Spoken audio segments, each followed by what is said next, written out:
As usual, we're all gathered here today to listen to another exposition of the Lord Buddha's teaching. Before we commence today's sermon, let us all take a moment to remind ourselves of how extremely fortunate we are to be students of the Great Master, to be his disciples, to have found his refuge,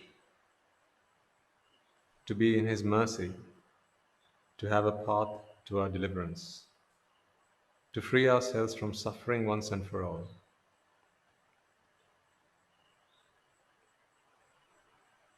Let us remind ourselves that we are today gifted with this opportunity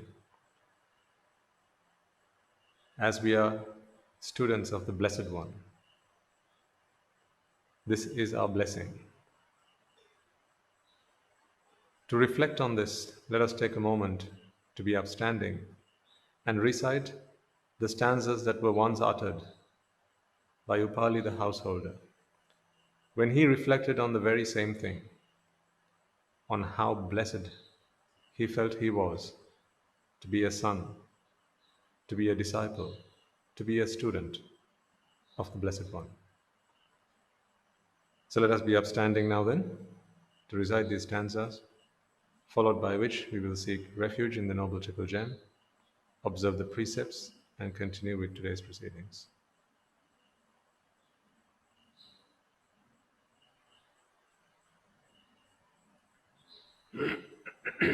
Excuse me. Dhirassa vigata mohassa pabhinna khilassa vijita vijayassa anighassa susamachitassa buddhasilassa sadhupanyassa vessantarassa vimalassa bhagavato tassa savako hamasmi akatanka tusitassa vantalokamissassa muditassa kata samanassa manujassa antima sarirassa narassa anopamassa virajassa bhagavato tassa savako hamasmi asansayassa kulassa venaikassa sarati varassa anuttarassa ruchira dhammassa nikhankassa abhasakarassa manachidassa virassa bhagavato tassa savako hamasmi nisabhassa appameyassa gambhirassa monapattassa khemankarassa vedassa dhammattassa samvutattassa sangatigassa muttassa bhagavato tassa savako hamasmi nagassa pantasenassa khina sanyojanassa muttassa patimantakassa dhonassa pannadhajassa vitaragassa dantassa nippapanchassa bhagavato tassa savako hamasmi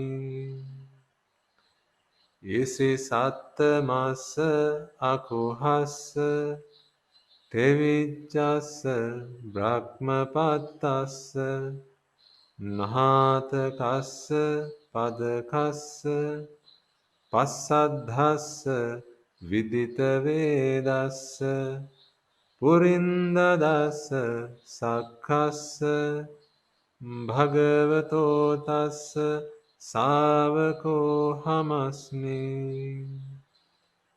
Isi sattamassa akuhassa devijjassa brahmapattassa nahatakassa padakassa passadhassa vidita vedassa Purindadassa sakkassa bhagavato tassa savako hamasmi. Namo tassa bhagavato arahato samma sambuddhassa. Namo tassa bhagavato arahato samma sambuddhassa.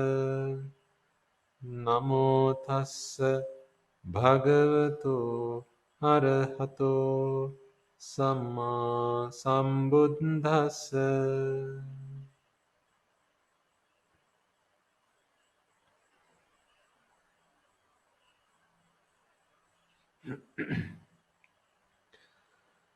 Let us now take a moment to seek refuge in the Noble Triple Gem and observe the precepts. And in order to do so, please repeat all together and after me.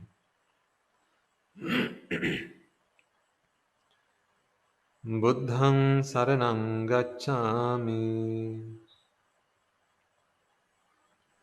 Dhammang saranang gacchami. Sanghang saranang gacchami. Dutiyampi buddhang saranang gacchami. Dutiyampi dhammang saranang gacchami. Dutiyampi sanghang saranang gacchami. Tatiyampi buddhang saranang gacchami. Tatiyampi dhammang saranang gacchami. Tatiyampi sanghang saranang gacchami. Saranaгаmanang sampunnang. Panatipata veramani sikkhapadang samadhiyami.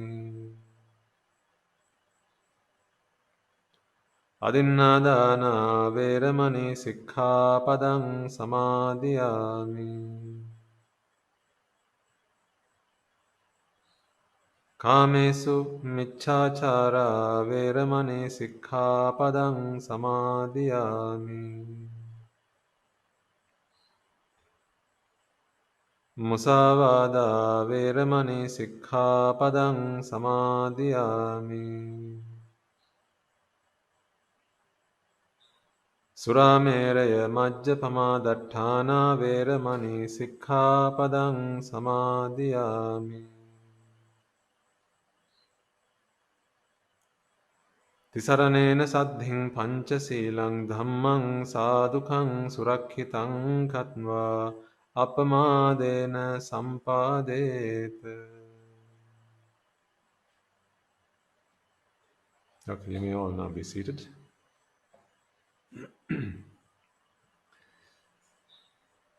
Also, before we begin, let us all take a moment to invite the many countless beings in the many countless world systems out there, as among them will be those who have been parents to us, spouses, siblings, our own children, friends, teachers, and so on. Those who would have come into our lives to help us and support and guide us, to be with us in the most difficult and testing of times, to save us from despair and help us out of the most challenging of situations.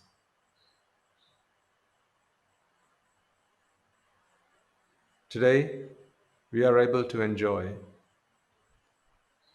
the Dhamma, an opportunity that has arisen for us to escape from the shackles of samsara. However, those who were among us back then may today not have had that opportunity. They may today still be in despair, destitute in samsara, looking for an opening, looking for an opportunity, looking for an escape, reminding ourselves that at one point they were there for us. It is only right that we remain grateful to them and extend to them this opportunity by passing on the gift that is the greatest of all gifts, the gift of Dhamma. Let us invite them to join us and to witness this meritorious deed, as among them may be some who are lacking in merits, and as a result of which they are today unable to escape from the woeful places. As they join us and witness this meritorious deed, they shall acquire merits, and thus those merits will help them to free themselves from the woeful plane, and may they be able to do so. Among them will also be those who are in the blissful plane, however destitute nonetheless in samsara, as they have not yet received the teaching of the Buddhas. So let us invite them to listen to this sermon, understand it and comprehend it, and to realize the Four Noble Truths, and to free themselves from samsara. As I now make this invitation out to all of them, all sentient beings in the 10,000 world systems within earshot of this sermon, I invite you to extend that invitation in your hearts and in your minds out to all of them. With compassion emanating from the bottom of your hearts, invite them to join us, to witness this meritorious deed, to listen to this sermon, and to free themselves once and for all from this endless suffering of samsara. Samanta Chakravalesu Atra Gachantu Devata Saddhammang Munirajasa Sunantu Sagga Mokkadam Dhamma Savana Kalo Ayang Bhadanta Dhamma Savana Kalo Ayang Bhadanta Dhamma Savana Kalo Ayang Bhadanta.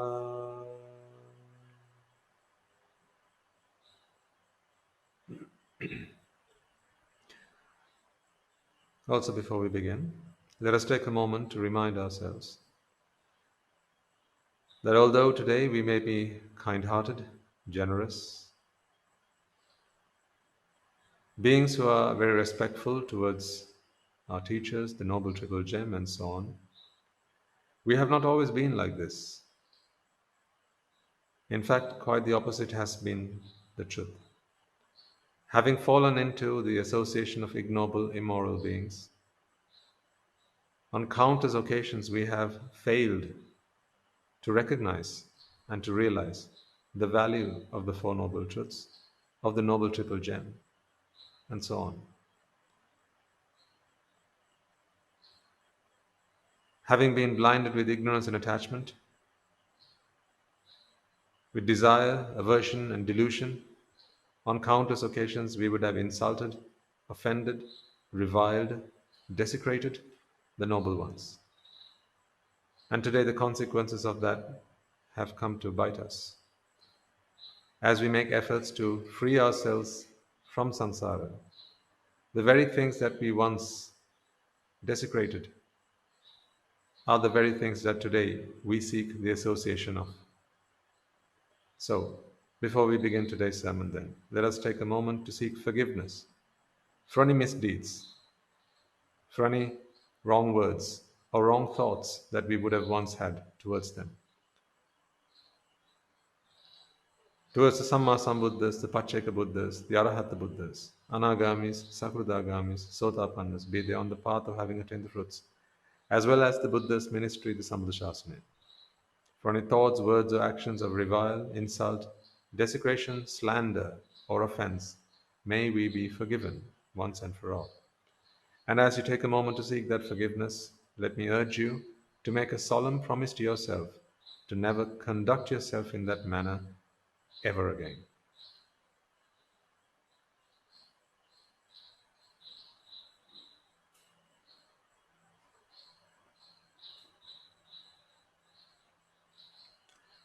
And finally, let us all make a firm resolve.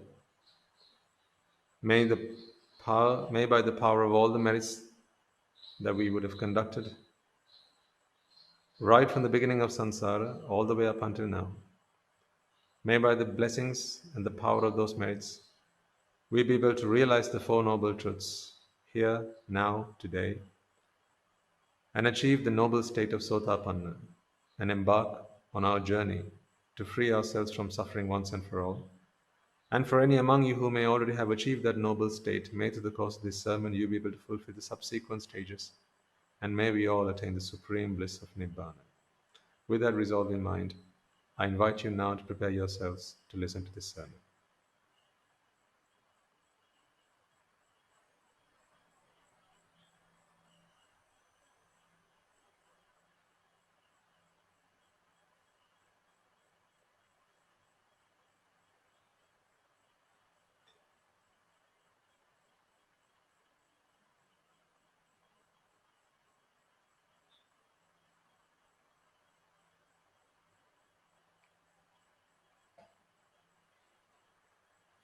Okay.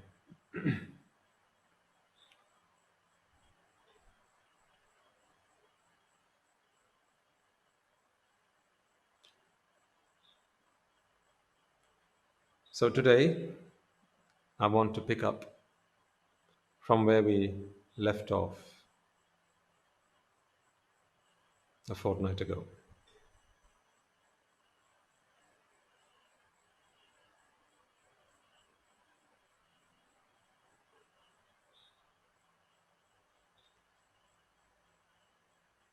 We discussed the workings of the mind, and we were trying to make sense of how the mind creates a delusionary world that we have come to call the sensual world right before our mental eyes.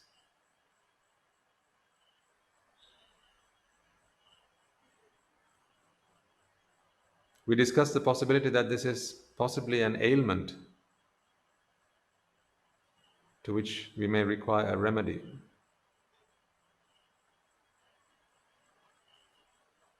But I appreciate that was a couple of weeks ago. So let me help refresh your memory.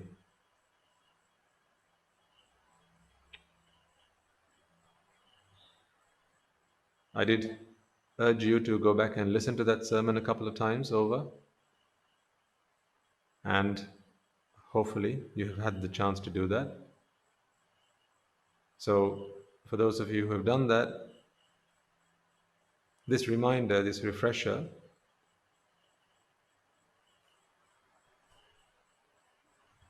will be quite welcome. For those who might not have had the time to do that, you don't need to worry. We'll go back and revisit some of those topics before we make further steps forward.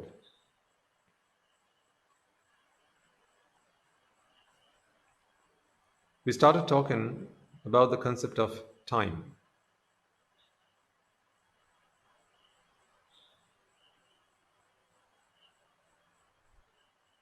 It's a phenomenon that we have learned to live with.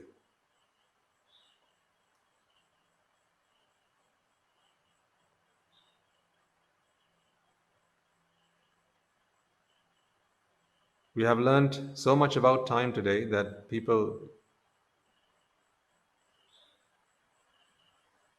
in our society, some of them claim to be masters of time management. They claim to have mastered time.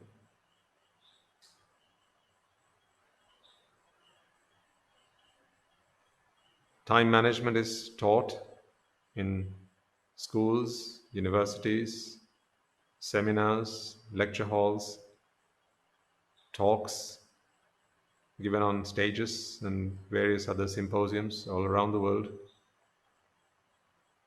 And there are self proclaimed masters of time management today. You can sometimes find a dime a dozen of these self confessed time management masters. But is that true? Do we have the right to say that we have mastered time management? In other words, do we have the right to claim that we manage time?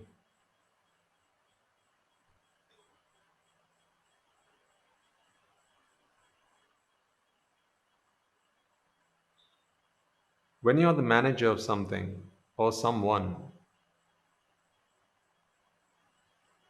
with that title, you are afforded certain privileges. You have some authority over the people that you manage, or the object, or the place, or whatever that thing that is that you manage. So a manager can normally make changes in the entity that they manage. Right? That is why you call them a manager. You can have more of it or less of it. So, for instance, if you were, let's take a human resource manager, you could employ more of them, or you can send off and have fewer of them, fewer staff or more staff. If, say, for instance, you manage some other quantity of something, let's say you manage a fleet of cars, for instance, you could have more of it, you could have less of it. You could determine, you could decide when and where they are to be, how much of it, and so on. So there are various factors that you can influence. That is when you are called a manager, right? There are various aspects of that which you manage, which you should be able to control. And that is when you can be entitled to call yourself a manager. How much of time can you really manage? All of it? Some of it? Little of it? What degree of control do you have over time? What is your authority over time? Can you have more of it if you wanted? Could you have less of it if you thought you had too much? Can you maybe share that among your team and spread it out? Say, if you, for instance, had a lot of it, could you maybe pass on some of that as inheritance to your children? A real estate manager can make such decisions on the real estate that they manage. A property manager can make such decisions on the properties that they manage. An investment manager can make decisions on their investments. How much, to whom, what amount, when, which quantities, and so on. But these people that call themselves time managers,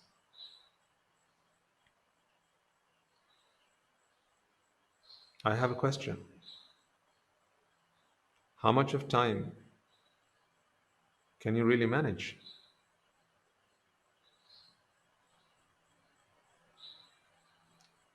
Some of it? Put your hand up if you can manage some of your time. Put your hand up if you can manage all of your time, or just a little bit of your time.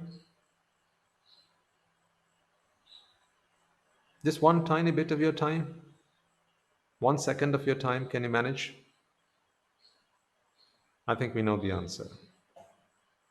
So, this time management concept is really a fallacy.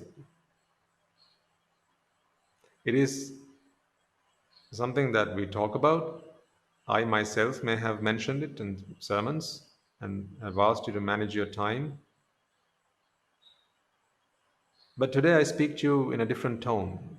This is a different context. From a different perspective.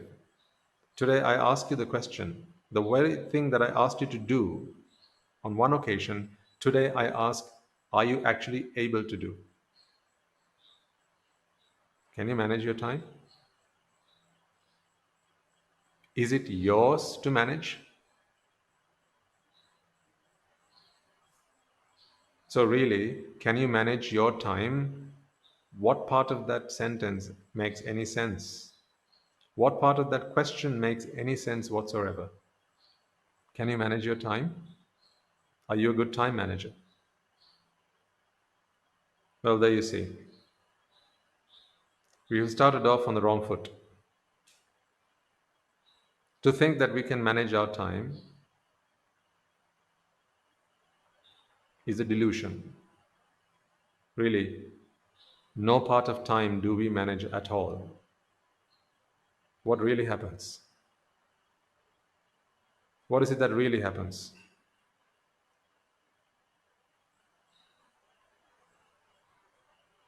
You should flip sides, really, shouldn't we? Who manages whom? The truth of the matter is, time manages you. See, time can have more of you, or time can have less of you. If time decides to keep you around for a bit longer, time can do that. Excuse me. If time decides, it's enough of you, we've had enough of you, move on to the next one, then time can decide to do that. Time can cut you short. Time can extend you. Time can have more of you, less of you. So who's really the manager? Who's the slave? Who's the servant? So why do we allow ourselves to have this false notion that we are the managers of our time? Time is not ours to manage, and even if it were, we wouldn't be able to manage it. Not 1 millisecond of it.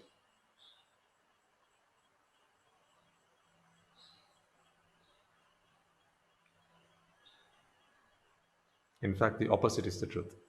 Time manages us. Let's accept that, first and foremost.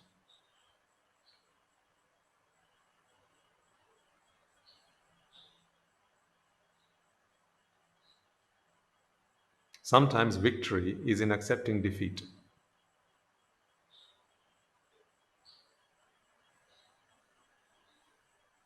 Sometimes to win, all you have to do is give up.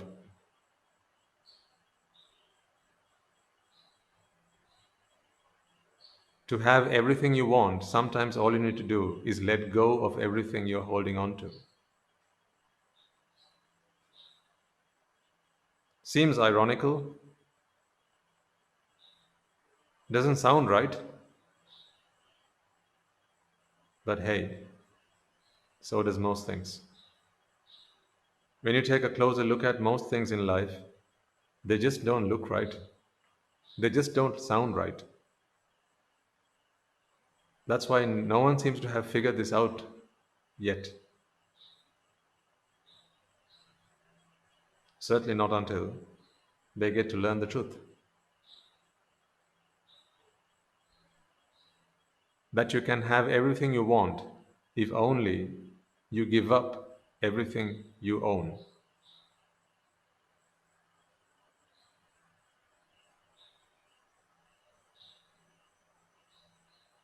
To have everything, you have to own nothing.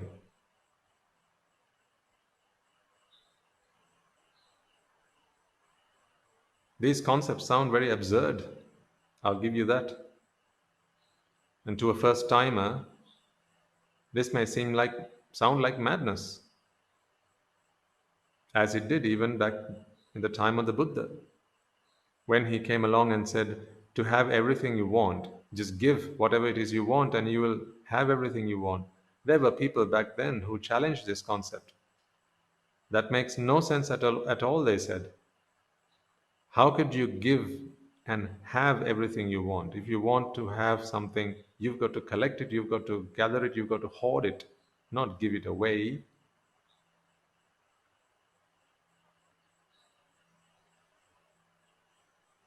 This is why we must always look at things from a fresh perspective. We must always be willing to challenge our thinking patterns and broaden our horizons. If we lock ourselves up in the same ways of our own old thinking habits, we can never move on. We can never move on to greener pastures and achieve greater things and become more than we are today. It is our thinking habits that keep us where we are today, keep us stuck in our old ways.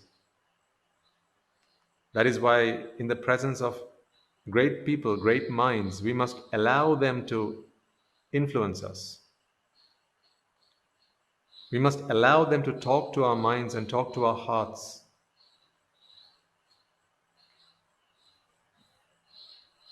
Not manipulate us, but influence us. There's nothing wrong with influencing.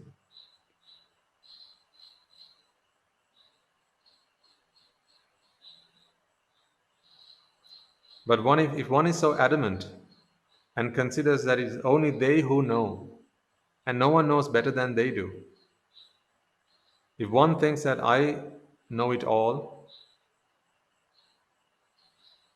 I will not be challenged, I'm not willing to listen to anyone else, then they'll forever be wherever they are, stuck in their old ways,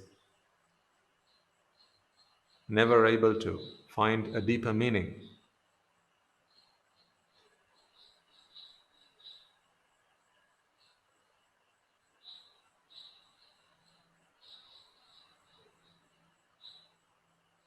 We lock ourselves up in the prisons that we create for ourselves.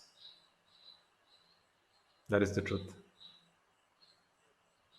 We alone have the keys to those prison cells because we built them, we designed them, we engineered them. We alone have the keys to our own prisons. So then you ought to wonder why some people remain incarcerated. They keep themselves locked in. Why? Because they're not willing to consider these words. They're not willing to think outside of the box. They're not willing to listen to someone else's ideas. Because what I know is right, and forever that shall be the case. But we are not like that.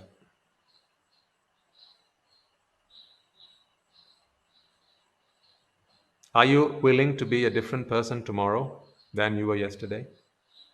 Are you? If I were to show you that everything you're doing is wrong, are you willing to let go of everything? Are you willing to change? Are you willing to start from scratch? Are you willing to go back to the drawing board?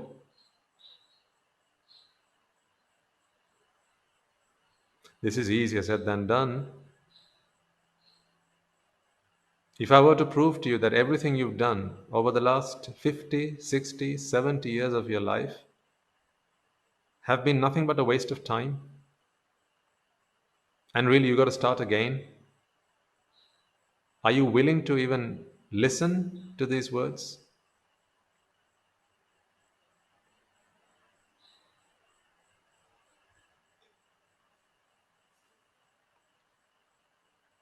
This is one of the prerequisites for one to become a student.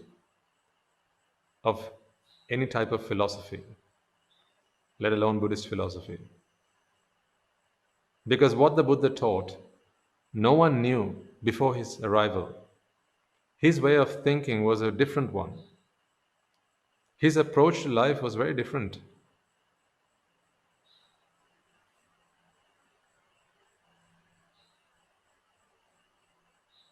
What he taught, his doctrine, his philosophy, you will never find in any other book from any other teacher. Very different. So only courageous men, women, and children who are willing to start again, who are willing to set aside their baggage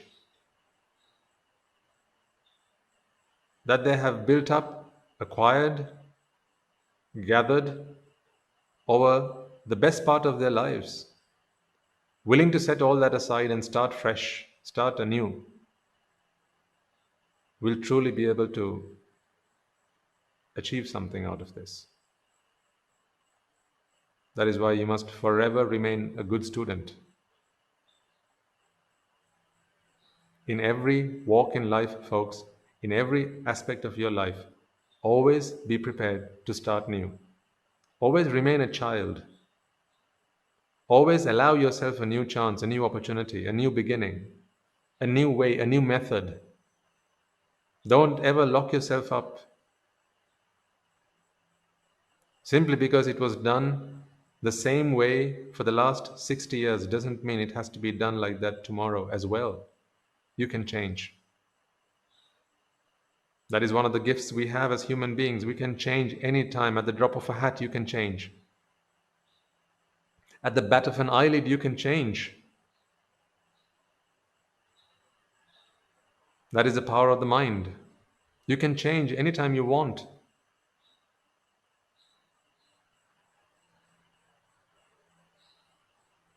True, to take you to a different destination will require time, but to change the set of the sail, that you can do anytime.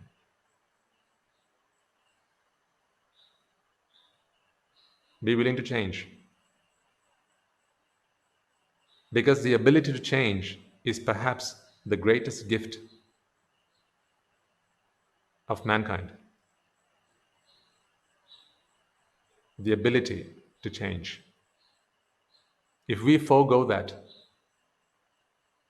then are we any different to beasts? Because guess what? They are not willing to change.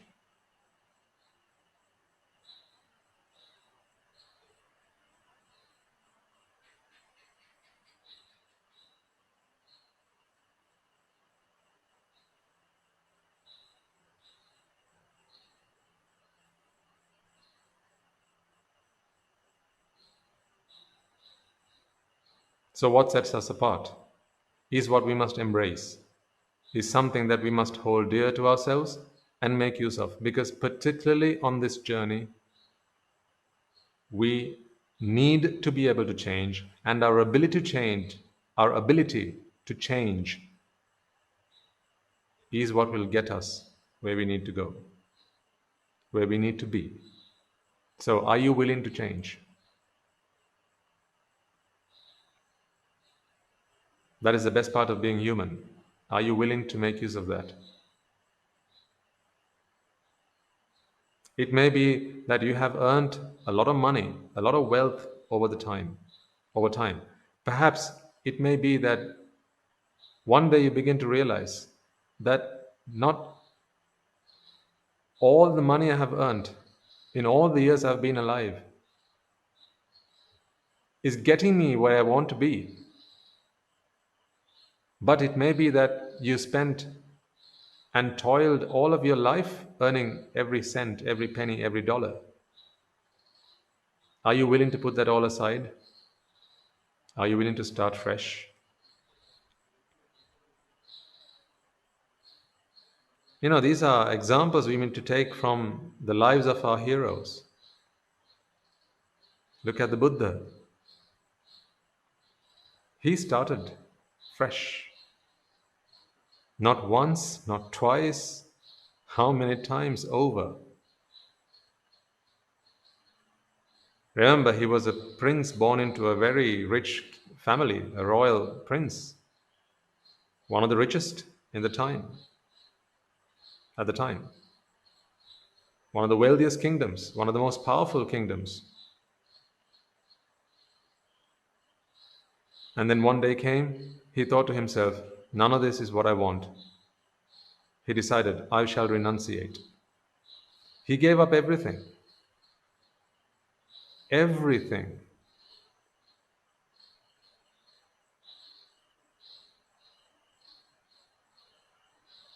And he went forth. From that day forward, he visited many a teacher. From teacher to teacher, he went. Don't you think every day was a day of change in the life of the Bodhisattva? What was he not willing to sacrifice? Is there anything? Did he ever draw a line and say, you know what, beyond this line, I'm not going to make sacrifices? Inside of this, I'm okay. This is my comfort zone. But I can't go beyond this line. That's just not possible. If it needs me to go beyond this line, nah, can't be bothered.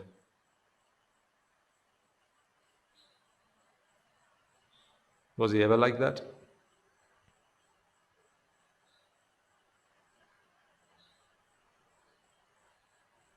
I imagine day to day, week by week, he went to a different teacher trying to find the truth. But no one that he came across was able to give him what he wanted. So he learnt everything from every teacher he went to. And then when he realized, no, this is not what I came for, he didn't at that point think to himself, but then all these things I've worked hard learning, all these rituals I've spent time practicing and perfecting, what is the point? I can't all of a sudden just drop all of this and start again. He never thought like that. He was willing to sacrifice anything. And so he did.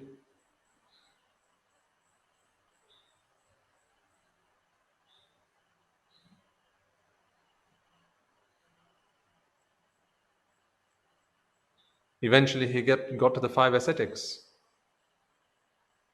And there he spent a total of 6 years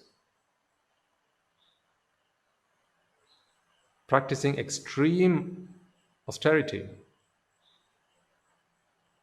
like no man has ever done before.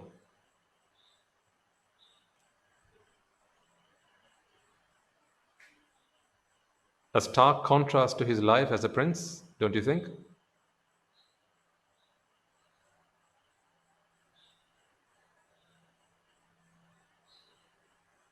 See how much he was willing to change? There was not a single cell in his body, not a single thought in his mind that said, nope, not willing to change.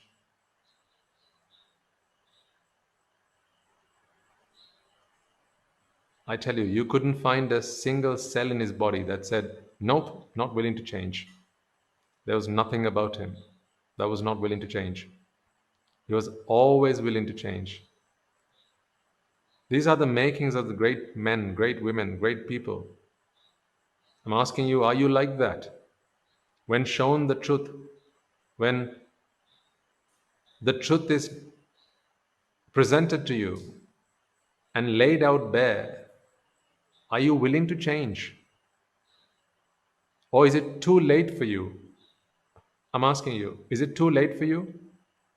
Are you too old for that now, to change? Are you too young to change? Is that the problem? Or maybe you have far too many letters after your name, far too many credentials after your name. Is that the hurdle for you to change? Have you learned far too much to change?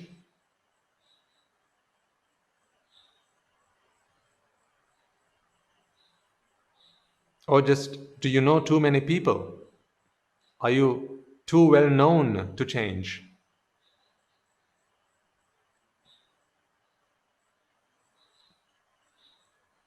Is it too soon to change? Is it too late to change?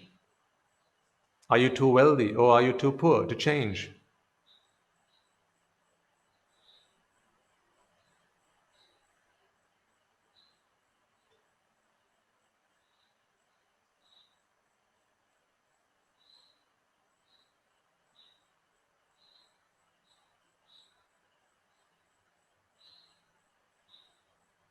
After 6 long years of extreme austerity, what did he do? Again, he changed.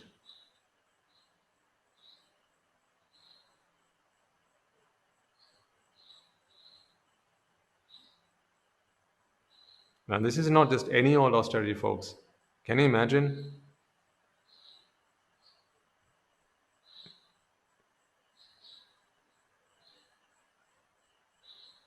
Everyone around you, he realized the 5 ascetics who've always been by my side like brothers, now they're going to abandon me. They're going to think that I have given up. They shall abandon me. And for 6 long years, I've been trying this.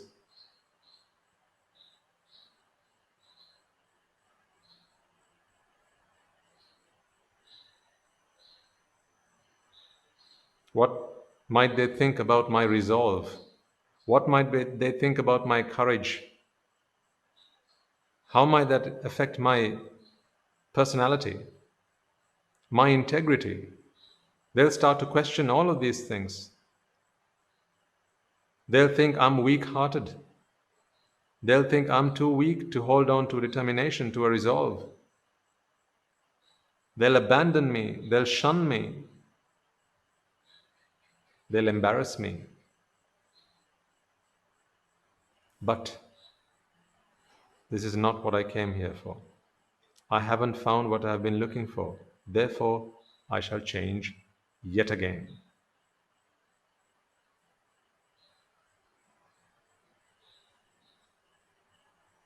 These are things we must learn from the Bodhisattva's lives, folks.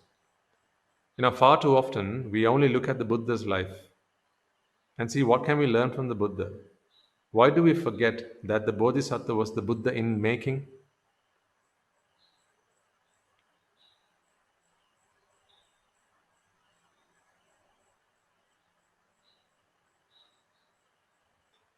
Isn't that right? The Bodhisattva was the Buddha in the making.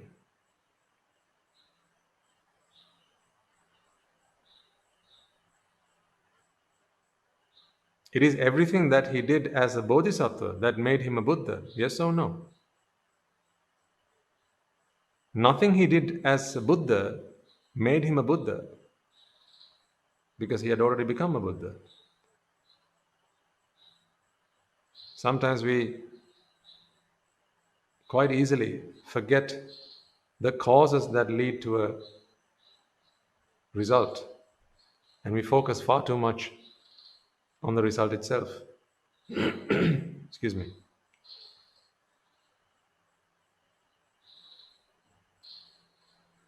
If you ask me, there are very many lessons to be taken from the Bodhisattva's life.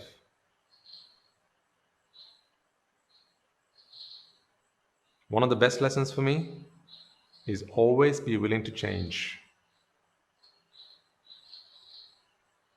Always. At any cost.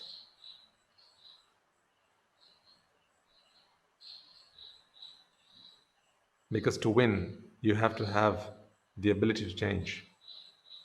You have to be willing to change.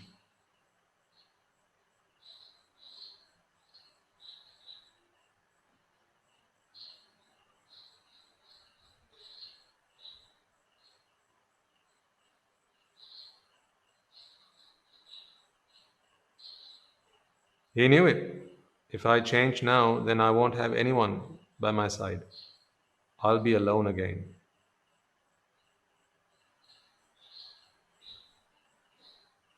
These men will walk away. And I'll be alone. I'll have to look after myself. I'm weak right now. I'm frail. I can't even hold myself up. upright. But if I give up my austere practices, then they'll all walk away. But I have come here for something else. I have not come here to be accepted. That is not what I came here looking for.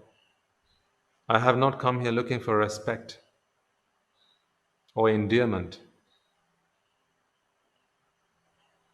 or disciples or money or fame or wealth or authority. Nothing.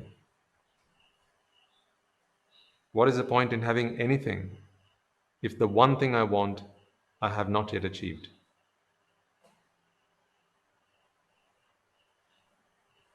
Are you like that?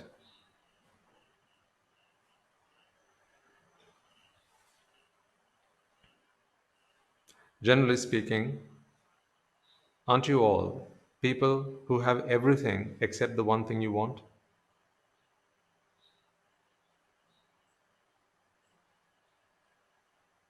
I don't imagine any one of you have attained Nibbana as yet, become an Arahant, right?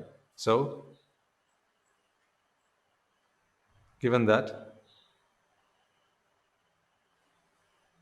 you possess everything but what you want, right?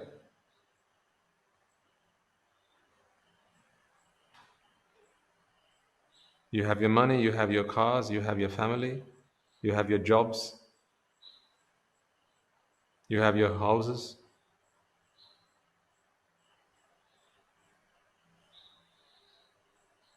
You live a splendid lifestyle. Look around you. Look at all the things you have.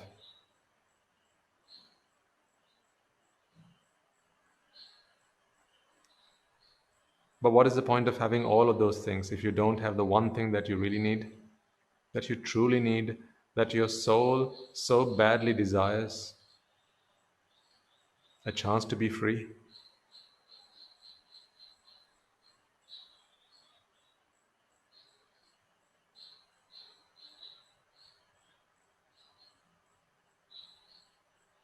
Otherwise, we just live a life pacifying ourselves every single day. It's like when a child cries for its mother, you stick a pacifier in its mouth. Ah, no, no, no, no, no, don't cry. Play with this for a while until the child remembers its mother again. And it starts to cry again. And then you give something else to the child and it starts crying again after a bit. Isn't that what we're doing really with our lives? Take a long and hard look at your lives, folks. What your mind is really looking for is freedom, satisfaction, fulfillment. Have you found that? But like sticking a pacifier in a baby's between a baby's lips, isn't that what we do in our lives? When the mind cries for freedom, when the mind yearns for fulfillment and satisfaction and happiness, what do we give it? We give it a 10-course buffet. When the mind yearns and cries for freedom, what do we give it? We give it a car. We give it a house. We give it money. We give it clothes.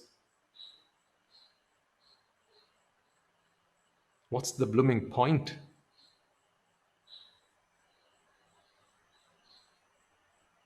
None of these things is what the mind's asking for. Don't you get frustrated when you try and talk to someone and they're not listening to you? And you say, hey, can't you hear me? Can't you understand what I'm trying to tell you? That's pretty frustrating, isn't it, when that happens? When you're trying to explain something to someone and you keep on trying and yet they don't understand what you're trying to say. You know how annoying that is? You know how frustrating that is, right? Now, think about your mind for a second.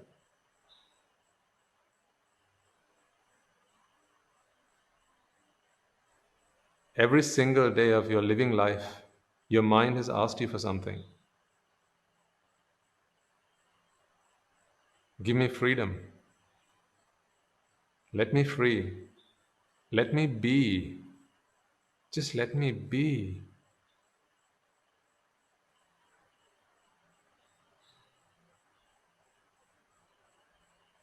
Give me a break. Let me relax. Give me satisfaction. Give me fulfillment. Give me meaning. Cut me some slack. Your entire living life, your mind has asked you for this. And what have you given it?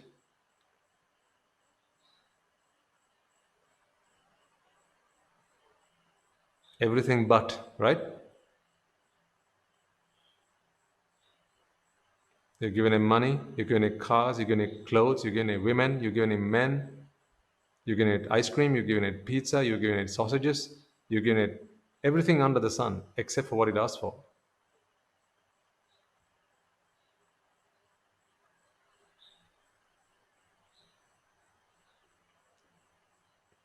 I mean, how heartless is that?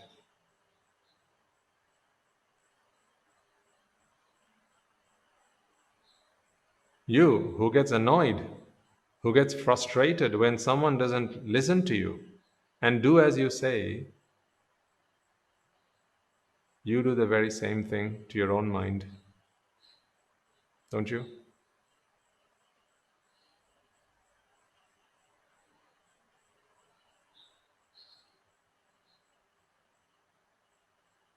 When are you going to learn to love yourself?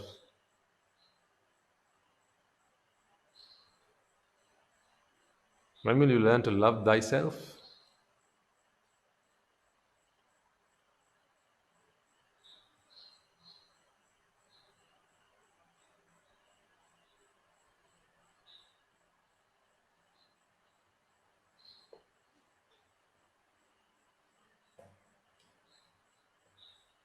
The sensual world, we believe, is an answer to the mind's cries, to the mind's weeps and laments. But is it? How much sensual pleasure, once you've given it, will the mind go, ah, that's enough. That's me done. Thank you very much. How much of sensual delight, when you feed the mind, will the mind say, thank you very much, I'm now done?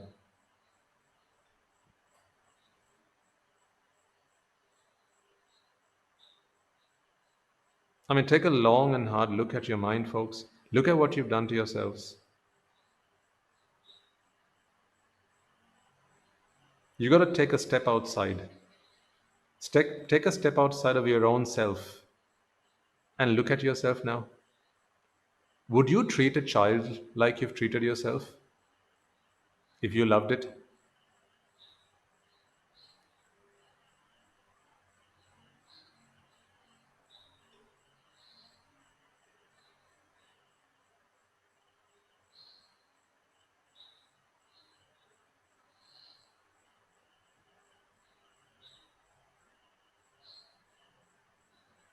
Would you treat your child like you've treated yourself?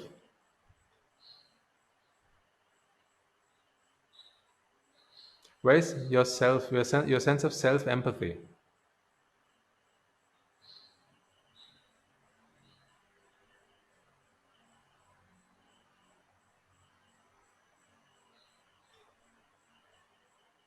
This is not empathy, this is apathy.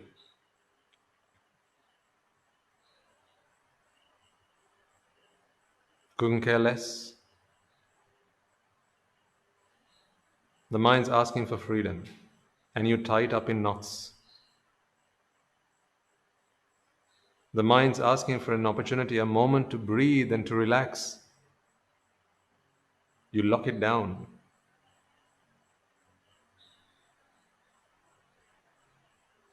Stick it into a grueling routine of hard work, labor, and toil to earn something that it never asked for. Just think about it, all the sensual things that you have thus far acquired into your life, Didn't the mind have to work incredibly hard to gain and acquire all those things? Did the mind really ask for any of those things? What good is it to the mind?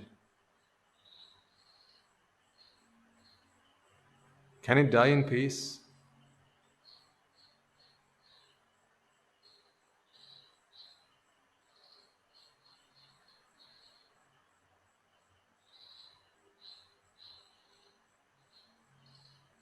Haven't we neglected our own minds? Haven't we become deaf to the cries of our own minds? Ask yourself.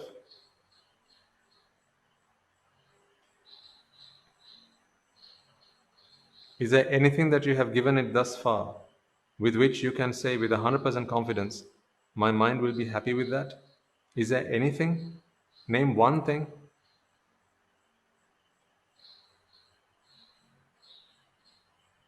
Except for the Dhamma, name one thing that you could say.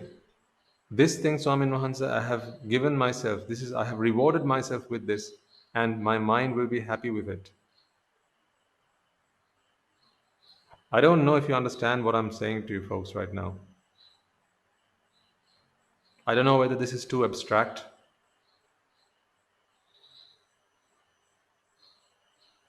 but I'm talking to you something I feel very sincerely about. It strikes me very hard, this.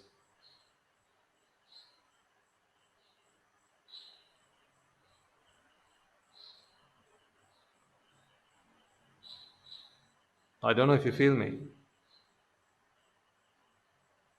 but you need to take a closer look at yourself. Look at what you've done to yourself.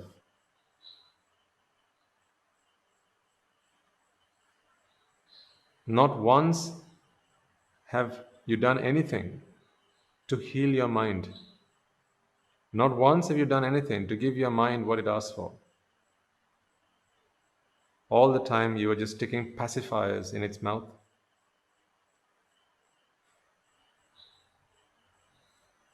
Like when a child is thirsty, it's hungry, and is asking for its mother's breast.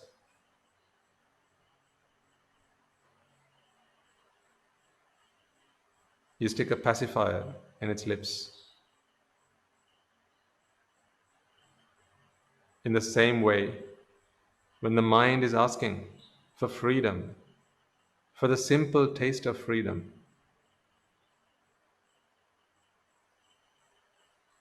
for a moment of relief, what do you give it?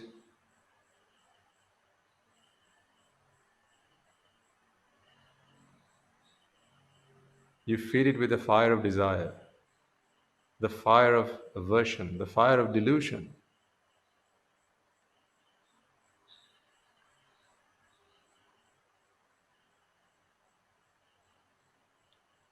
Do you know anyone who has been more cruel to your mind than yourself?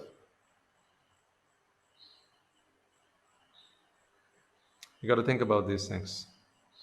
On a serious note, you got to think about these things. This might sound somewhat philosophical, but actually, this is the truth.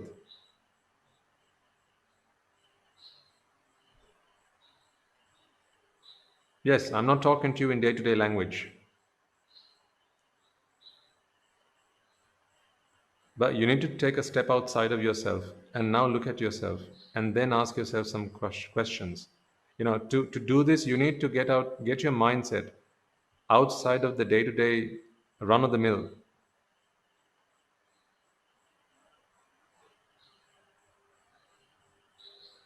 You have to get yourself outside of the 9 to 5. You have to get yourself outside of the dawn to dusk mentality. And now look at yourself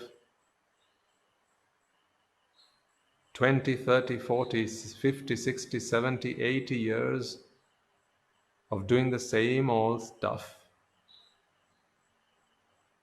And the mind is still not happy.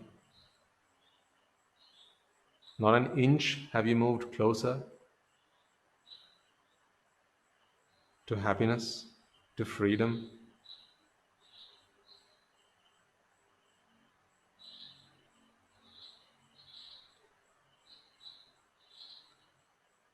Except for the Dhamma, anything and everything else that you have offered on an altar to the mind has simply been a waste of time. Yes or no? Are you willing to accept that? It is a tough nut to crack. I accept. This is a tough bullet to bite. I accept.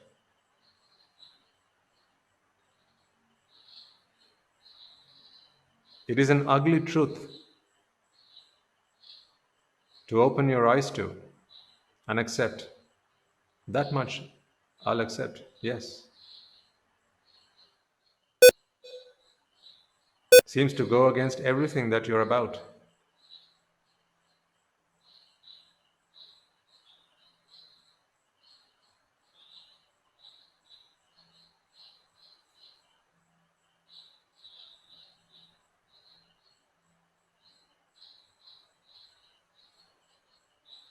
It is almost like saying, in fact, it's not almost, it is literally saying that everything you've done in your 70 years of existence, 60 years of existence, 50, 40 years of existence has amounted to nothing.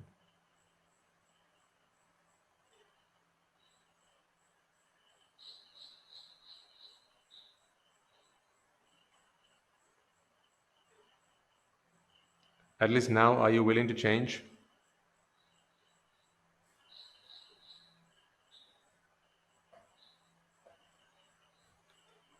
Because you know what? The truth is, folks, right? No one wants money. Really, no one wants money.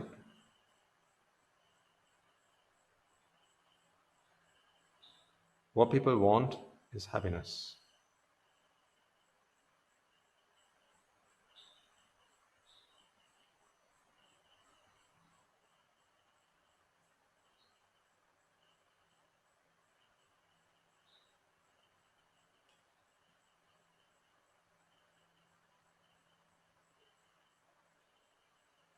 But when we live among people who don't understand the true path to happiness,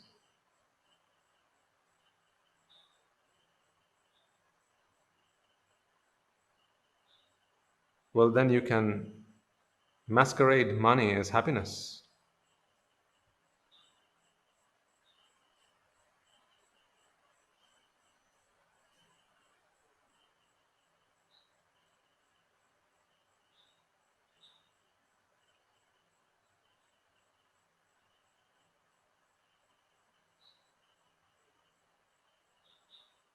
You can pretend fame as happiness. You can disguise social acceptance as happiness, status as happiness, respect as happiness, literally anything as happiness, because at the end of the day, it's just a pretense.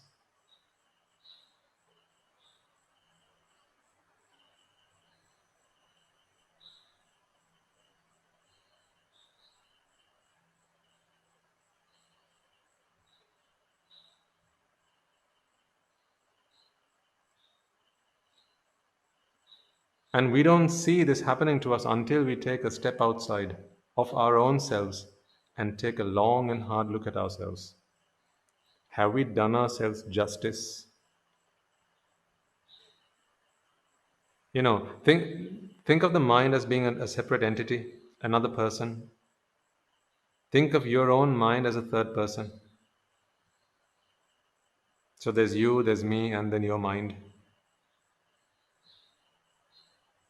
Do you know how much it struggled, how hard it fought, how long it battled to get to where it is today, to earn the ability to change,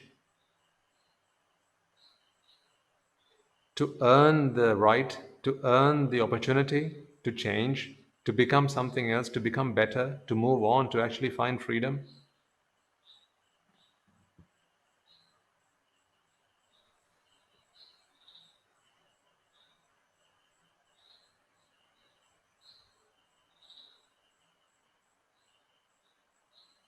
Because until the mind can guise itself as a human or above, there is no hope. There is nothing that the mind can do to free itself. So you see, think of the mind as a separate person and now ask yourself, have you done it justice?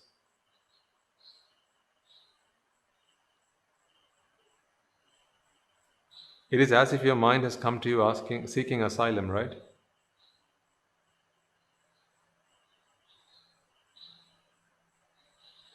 Is this how you would treat an asylum seeker?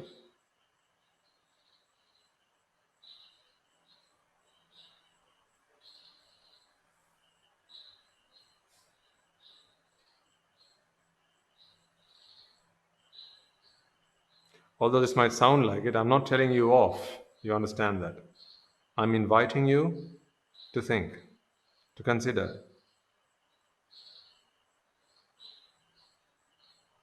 I'm knocking on that hard shell around you and asking you, are you willing to change?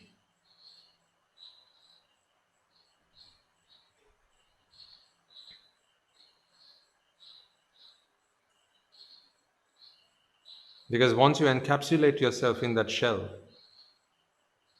that impenetrable shell,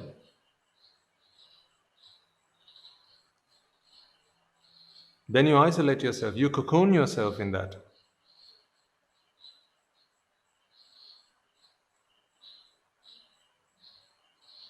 And then you're stuck in your old ways, not willing to change, and therefore forever stuck in the old habits, old ways of thinking, and forever stuck in samsara. Because I know for a fact, folks, right, that these words you will not get to hear again for a very long time unless you are so extremely fortunate. That is not because I'm special.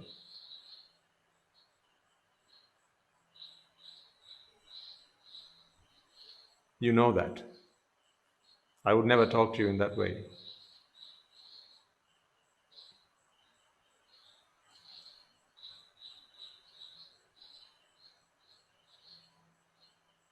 In fact, it is you who is very special. You have fought very hard to get where you are today. But you haven't won yet. That's the thing. Becoming human is only half of the game. The remainder starts once you're human.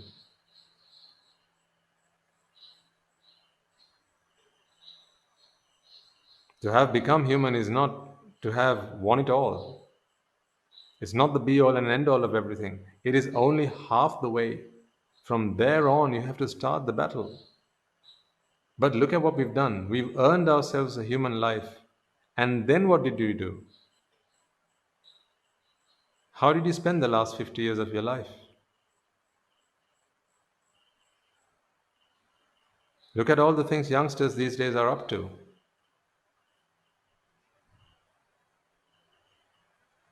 Drugs and alcohol and sex and sensual indulgences.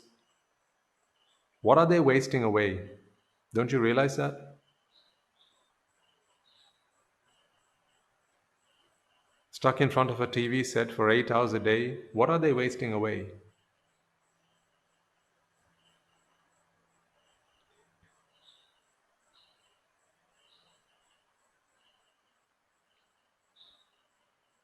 Isn't what they're wasting away a long and hard earned opportunity? The ability to change, isn't that what they're sacrificing?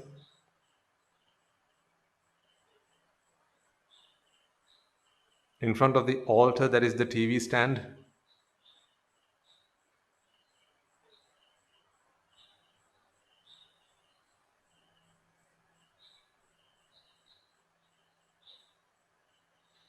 Why make a sacrificial lamb out of yourself?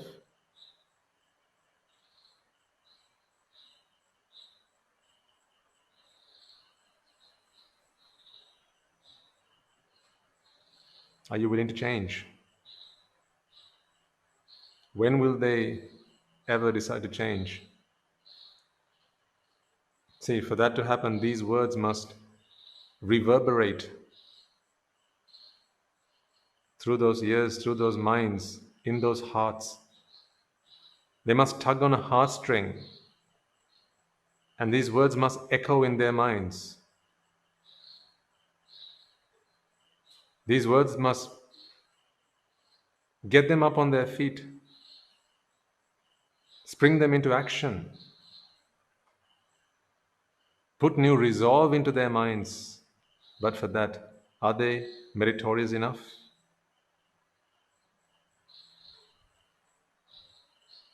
You have been thus far, but will you continue to?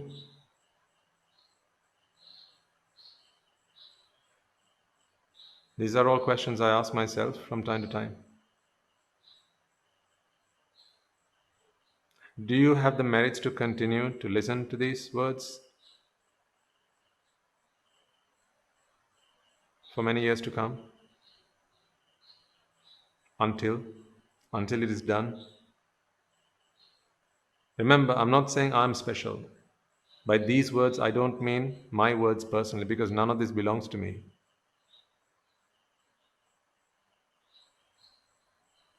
You know whose words these are.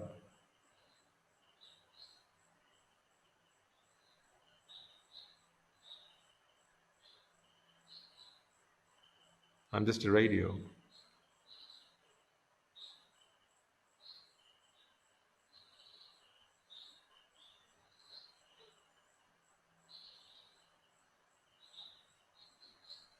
To tune into this channel requires a lot.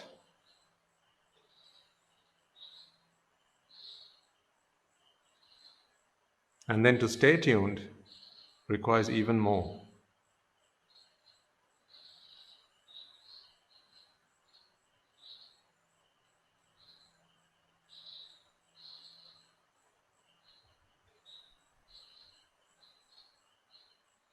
So now that you have that opportunity, you're right up against it. Are you willing to change?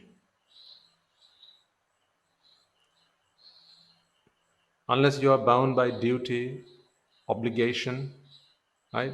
Anything and everything else, are you willing to change?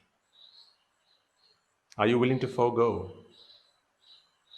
Are you willing to scrap and start over? Are you? Truly, are you? Yes is just a word. Anyone can say yes. It's just a three-letter word. But are you truly willing to change? Are you willing to push yourself beyond your comfort zones? Are you willing to pull the plug on your bad habits?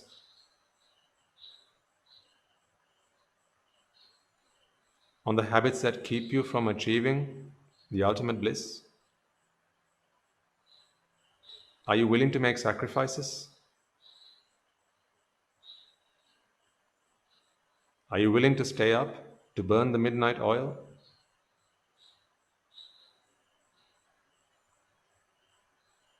Are you?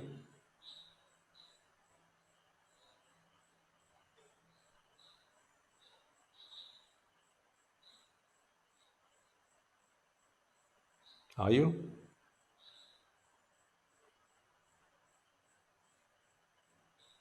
Don't look at me, look at yourself and answer these questions. Are you?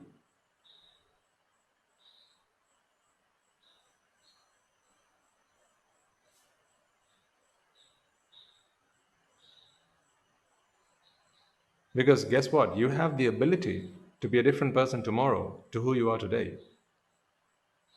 So it's not a question of ability, it's a question of willingness.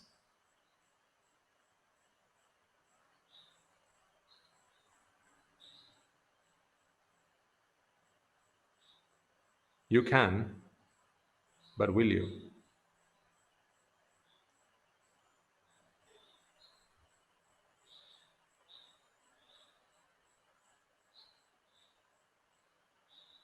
Will you? I'm asking, will you?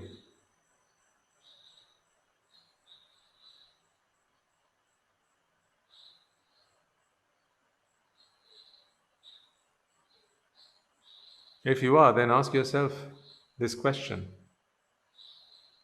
Take a step outside of your own self and now look at yourself and ask you this very important question. Have I done myself justice?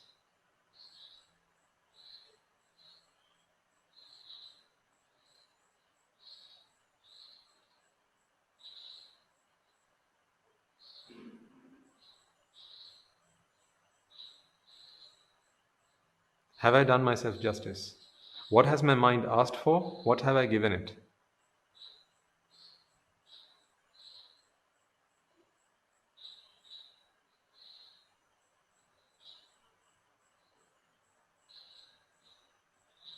Look at all the things you've worked hard to acquire and to build and to gather around you.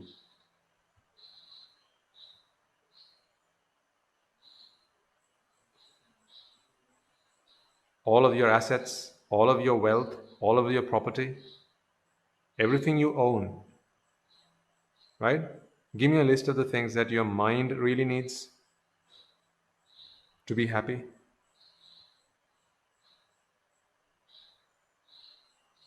You can make a mental note of all the things you own, right? Your net worth.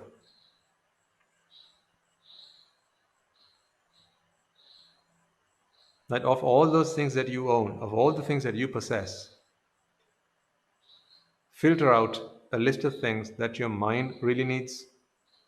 Because at the end of the day, all of this is to help heal the mind, is it not?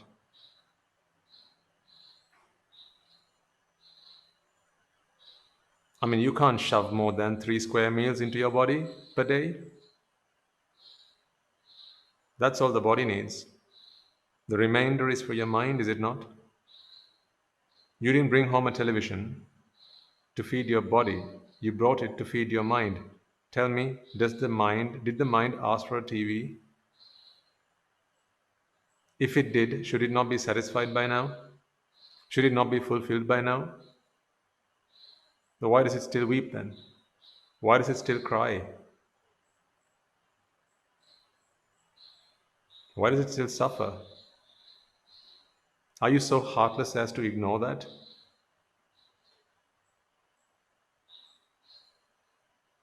So what good has the TV set done to your mind? It's a big one, yeah, I know.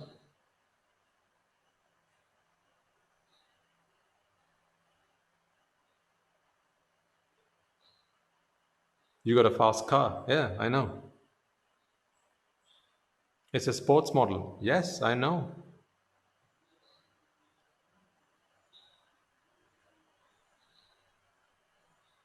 It's even got a 5.1 surround sound system, yes, I know.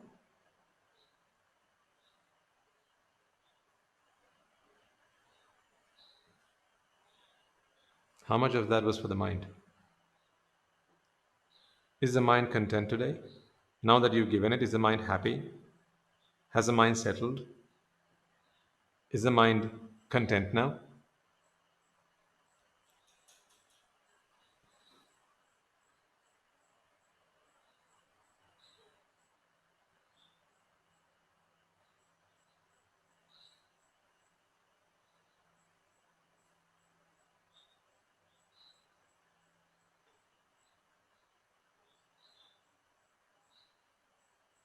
Have you given it what it really asked for? Have you given it what it really wanted? I'm asking you these questions because you may have continued on this beaten track for 40 years of your life. If it hasn't worked, folks, are you willing to change now? Or even as I say these words, are you still on TripAdvisor trying to find your next holiday?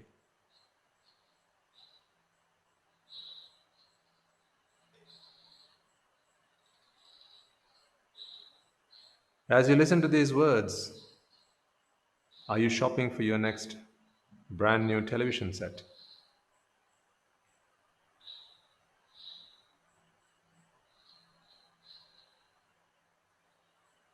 As you listen to these words, are you on Netflix, browsing through the latest episodes, the latest TV series, deciding for yourself which one shall I start watching from tonight?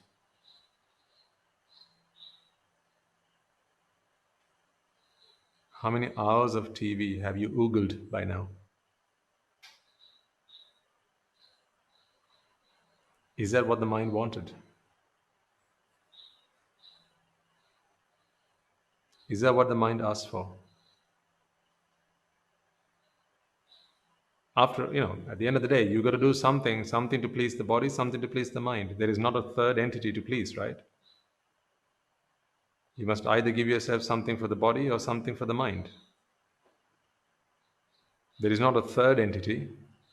So if it's not for the body, then we have to come to the conclusion that everything else was for the mind. That being the case, the mind ought to be happy, ought to be content, ought to be satisfied by all the things you've done up until this point. Is it? I ask you, is it?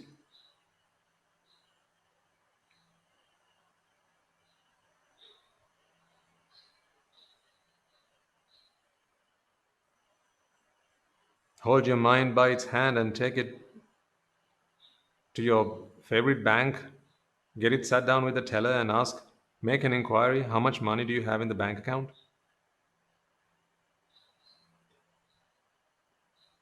Get the balance up on screen and show it to the mind and ask it, are you happy now?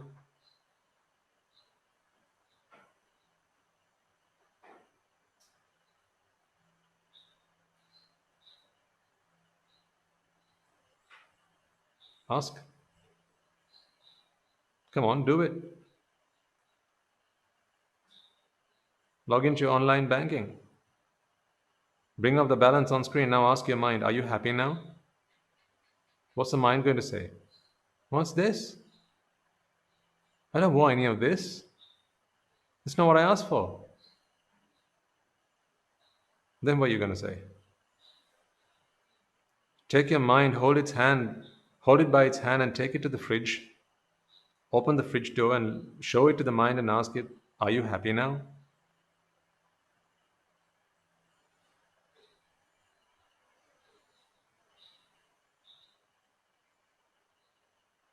When you're not getting a response, open the freezer and then show it and ask it, are you happy now at least?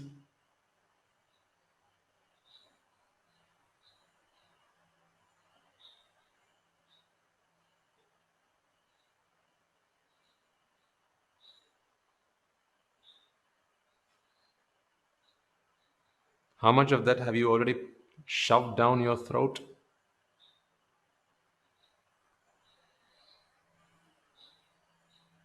Each time trying to please the mind. It was the mind you were trying to please, was it not? As I said, 3 square meals and the body is content. The remainder was all for the mind. So let's ask the mind, are you happy now?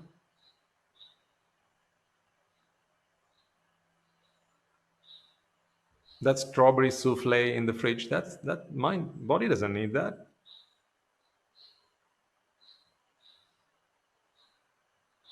That chocolate ghetto in the fridge, the body doesn't need that. In fact, you ask the doctor, they'll say that's poison.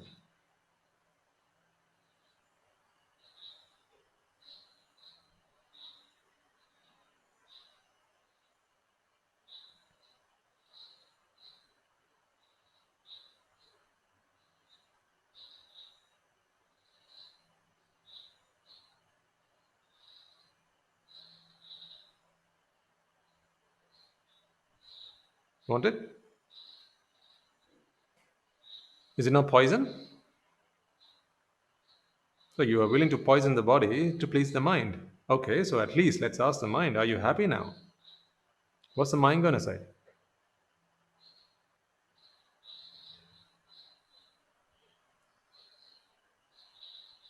You know what the mind will say? The mind will say, you haven't the foggiest idea.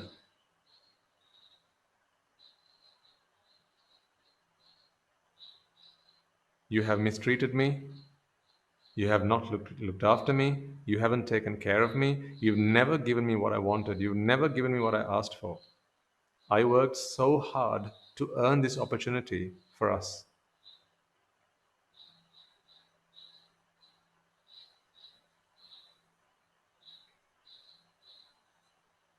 And all I ask you is for a bit of freedom, is for a bit of happiness, is for some contentment, for bliss. And look at what you're giving me. You're standing in front of the fridge and asking me, is this what I want?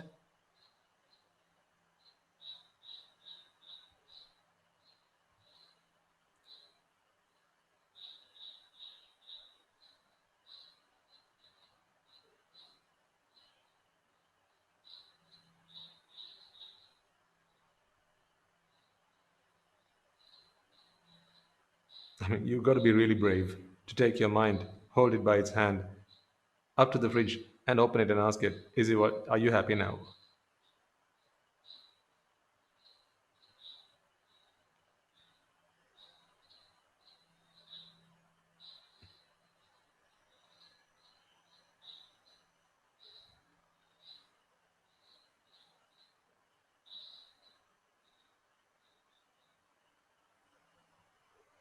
When you're done by the fridge, hold the mind by its hand, take it up to the garage.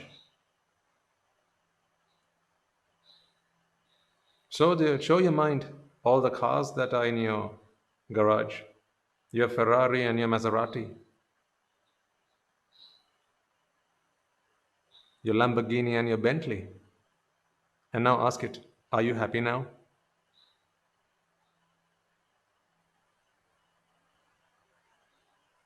The mind's going to ask you, are you kidding me? What's this? Who asked for this anyway?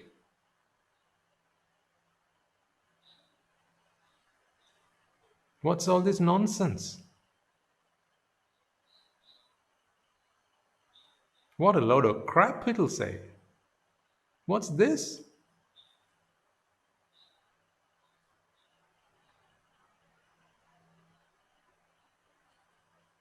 If it had hair, it'll start pulling its hair out, asking you in frustration, can't you hear me?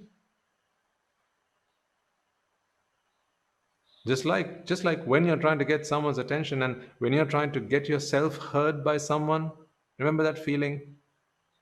You're trying to explain yourself to someone and they just don't get you. How annoying is that?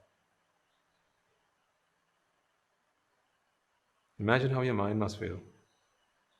You tried how many times to get your point across? Before you got frustrated. How about your mind? How many times did it try to get its point across? It's still trying to do that. And you take it to your garage and show it your collection of cars and you ask it, are you happy now?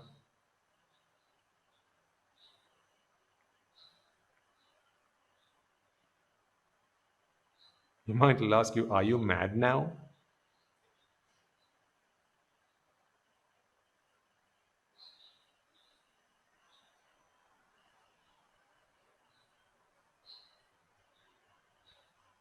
I'm saying, folks, take a step outside yourself and look at yourself. You can imagine doing this, can't you? Picture yourself. Get out of yourself. Like, get off the driving seat, step outside. Now look at yourself. Look at the body, look at the mind. Now you seem to have done well in the body department, haven't you? Well fed, well rested. Good, well done. In the mind department, you haven't even started.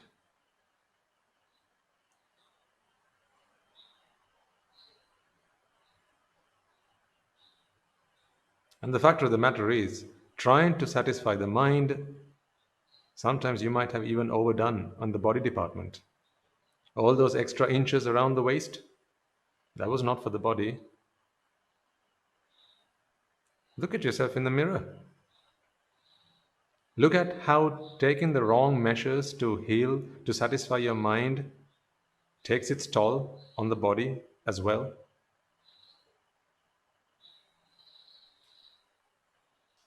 That's the next thing you ought to do next time you go around to take a shower. Stand yourself in front of the mirror and ask yourself, ask the mind, are you happy now? The mind will probably say, are you happy, cow?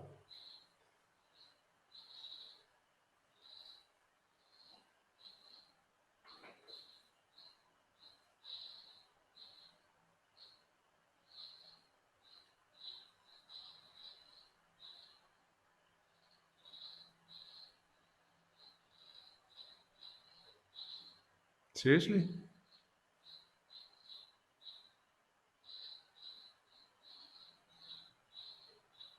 I'm asking you, are you willing to change?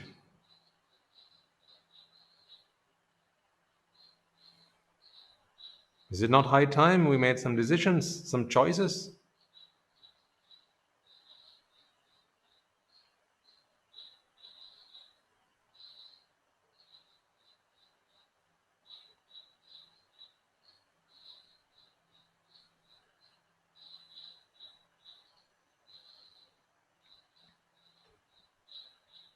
Hold your mind by its hand, take it outside. Walk up to the front yard. Turn around and look at that house. It's a big house, isn't it?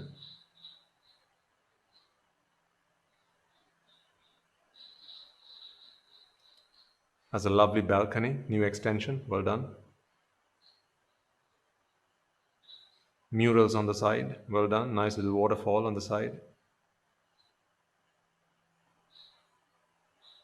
Landscaped all around, fantastic.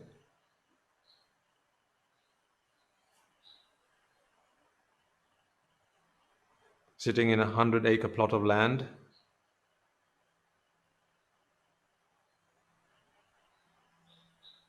50 of it coconut, the other 50 tea, rubber, whatever. Now ask the mind, are you happy now?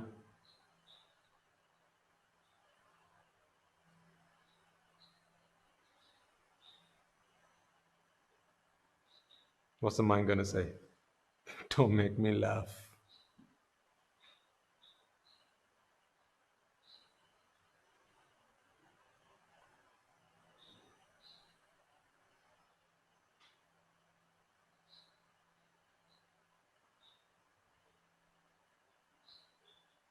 True or false? I mean, as I said, folks, right? I don't know if this is making any sense to any of you. I hope it is. I really hope it is because I want you to, I want you to think about this. This is high time. Are you willing to change? Time's flying by, right? Your opportunity is passing you by. That opportunity to change, because once you have consumed this opportunity, then who knows when you're ever going to get another chance. After all, that is what being human is all about, the opportunity to change. If you want me to define humanness, the opportunity to change.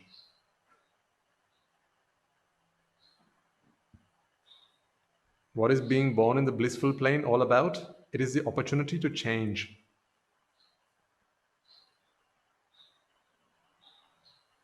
The possibility to change. But unfortunately, opportunity and possibility are not synonymous with willingness. Most of the time, you'll just have one and not the other. And what a pity that is.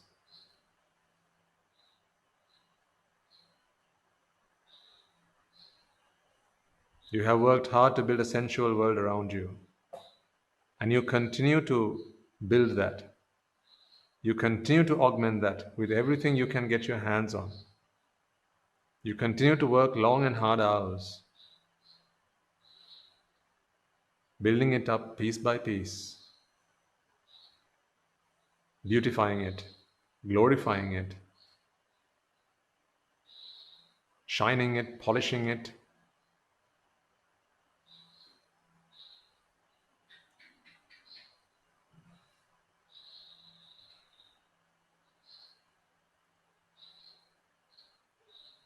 Ask your mind, are you happy now?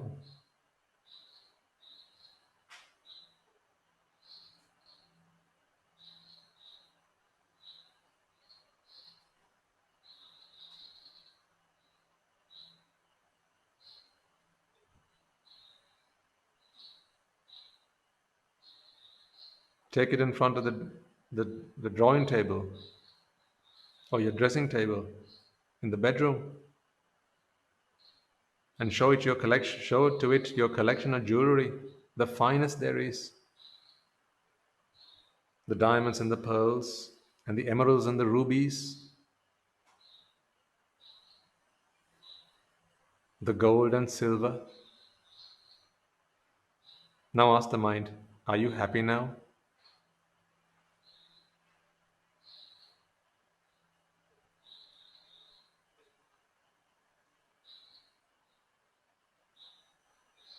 Reach out, put your arms out, put your hand out and hold that diamond necklace in your hand.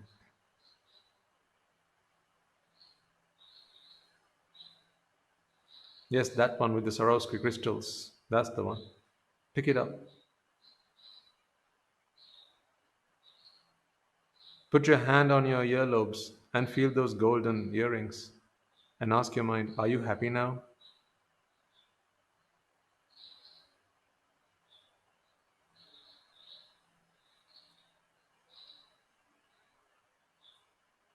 Did the body ask for it?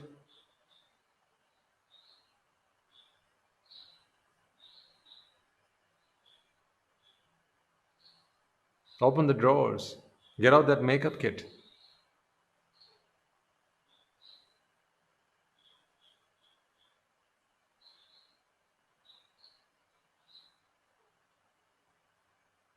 And ask the mind, are you happy now? Are you happy at least now? What's the mind going to say?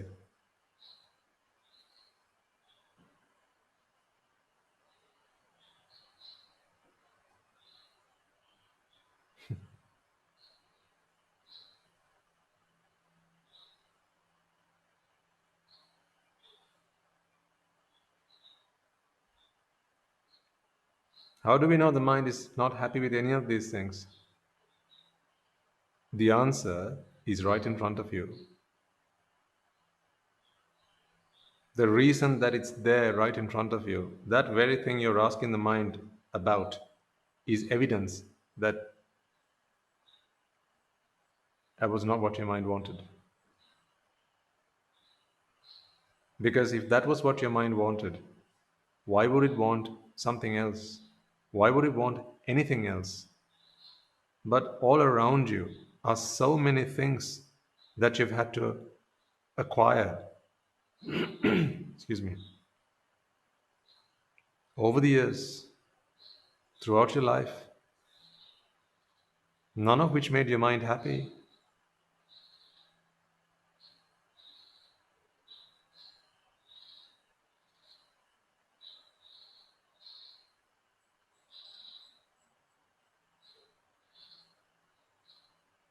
So, what a silly question to ask. Are you happy now?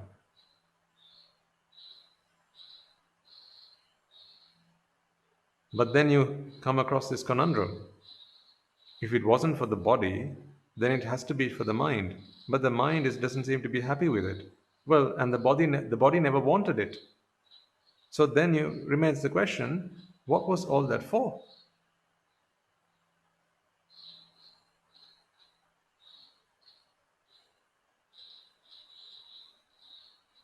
No?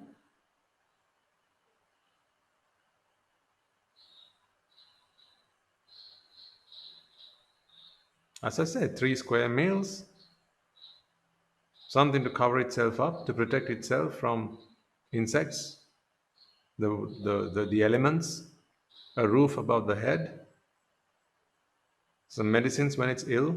That's all the body wants. Everything else you seem to have gone off and gotten for the mind. Let's ask the mind then. Are you happy now? I got all this for you. Are you happy now? And what's the mind going to say? Are you kidding me?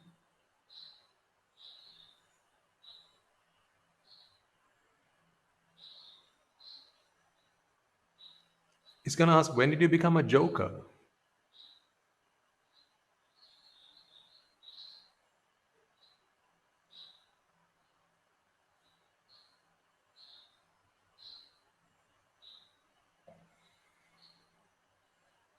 Yeah, go on, pick up that perfume bottle. Spray it on your wrist and hold it up to your nose.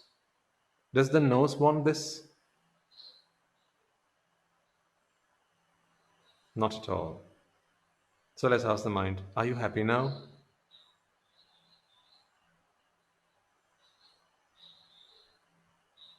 The mind's going to say, are you insane now?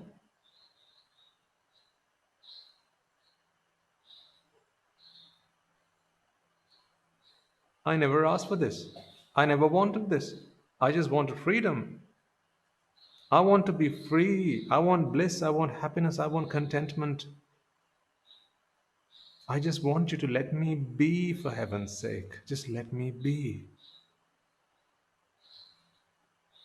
Stop vexing me.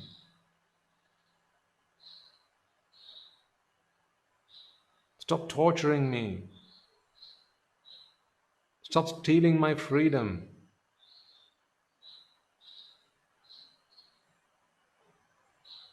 Stop burning me with desire.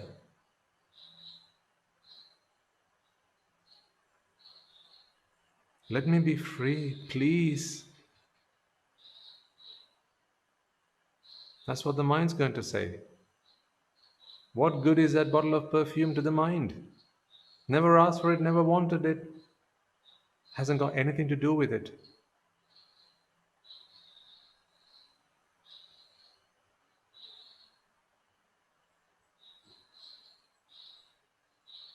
If the mind wanted perfume, then the mind would have a nose, wouldn't it? The body has a nose, not the mind.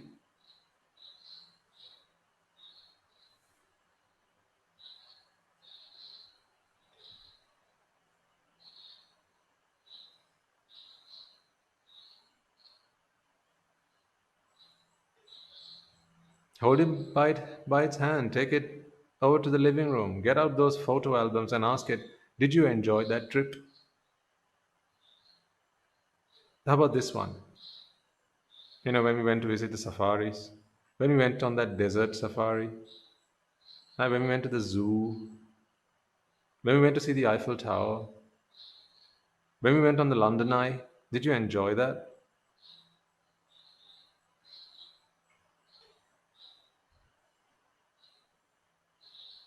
When we went on that boat ride, see these pictures, right? The boat ride.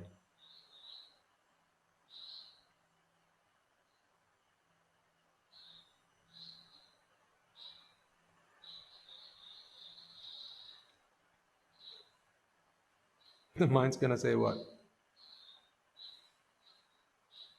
Yeah, right, boat ride.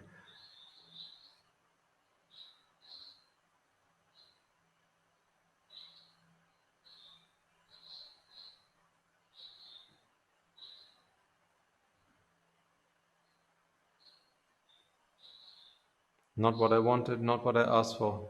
I don't want this. I don't need this. I want freedom.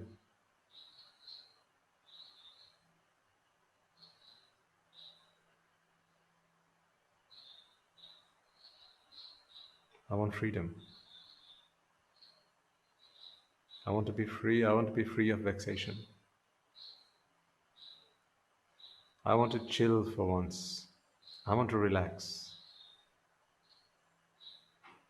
I want to breathe easy.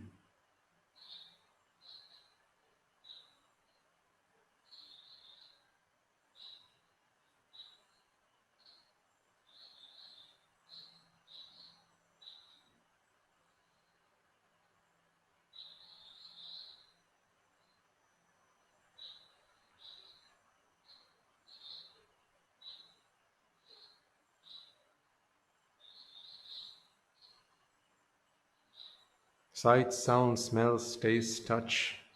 None of this is what I want. You seem to be giving me all of these things. I don't want any of these things. I just want bliss. Isn't there anything that can give me bliss?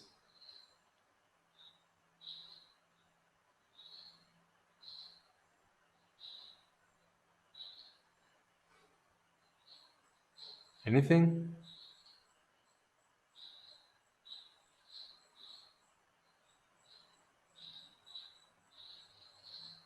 Now, folks, I want you to think about this really. When you take a step outside of yourself and just look at yourself, you will start to feel this way and you will begin to wonder, what have I done to myself all this time?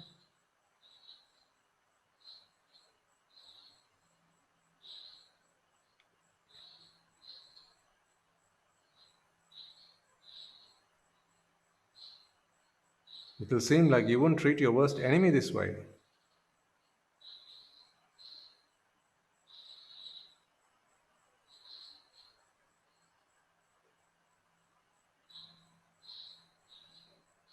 Let alone a child. But look at what you've done. None of this is what the mind wanted. None of this is what the mind asked for. None of this can satisfy the mind. None of this is bliss to the mind.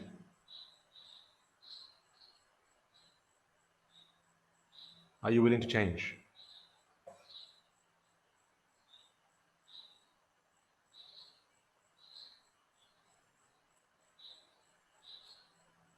For your mind's sake, are you willing to change?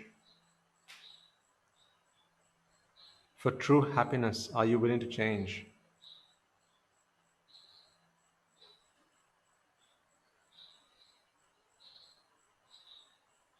Are you willing to break out of your old ways, old habits?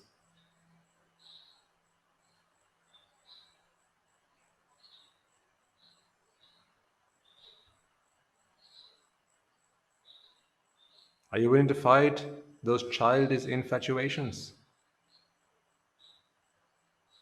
and take life seriously?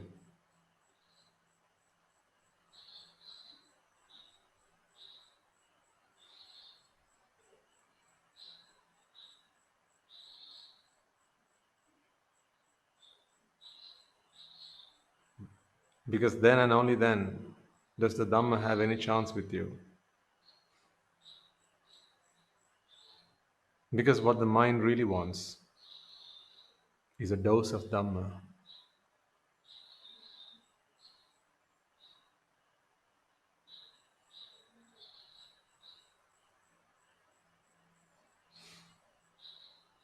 A dose of Dhamma. That's all the mind wants. The one thing that can bring it peace. The one thing that can free itself. Because it's caught up in ignorance and attachment. So the only thing that's going to help it break free from ignorance and attachment is the Dhamma. Not the sights that you continue to feed it, not the sounds or the taste or the smell or the touch. None of these things has any effect whatsoever on freeing the mind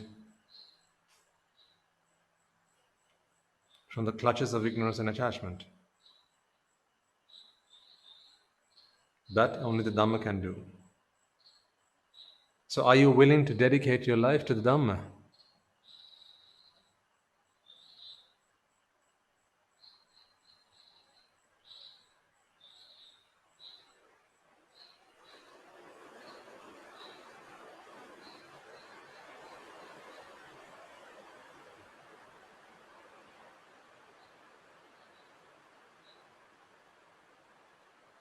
Are you willing to make a change?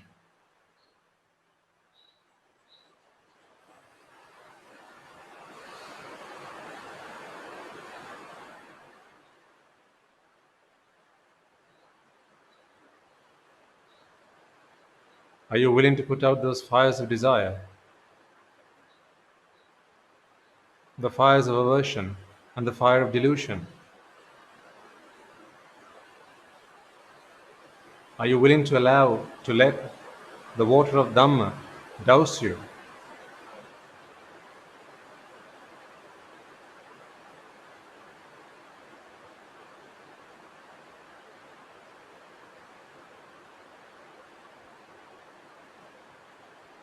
Are you willing to change?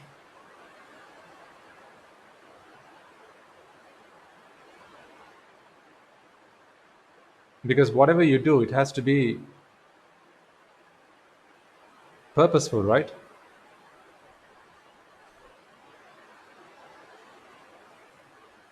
It has to be either to satisfy the body or it has to be to satisfy the mind.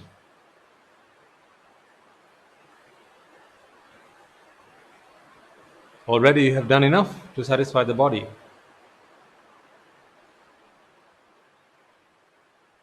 Over 80% of everything that is done during the course of a day, when you come to think of it, is really not to satisfy the body, but rather to satisfy the mind. But unfortunately, and this is the shame of it, none of that is what the mind wants. So, really, to really do justice to yourself, you know what the ideal life should be like? Can I suggest to you? I'm not asking you to change in this way, certainly not in such a drastic way. But ideally, except for the time that you put aside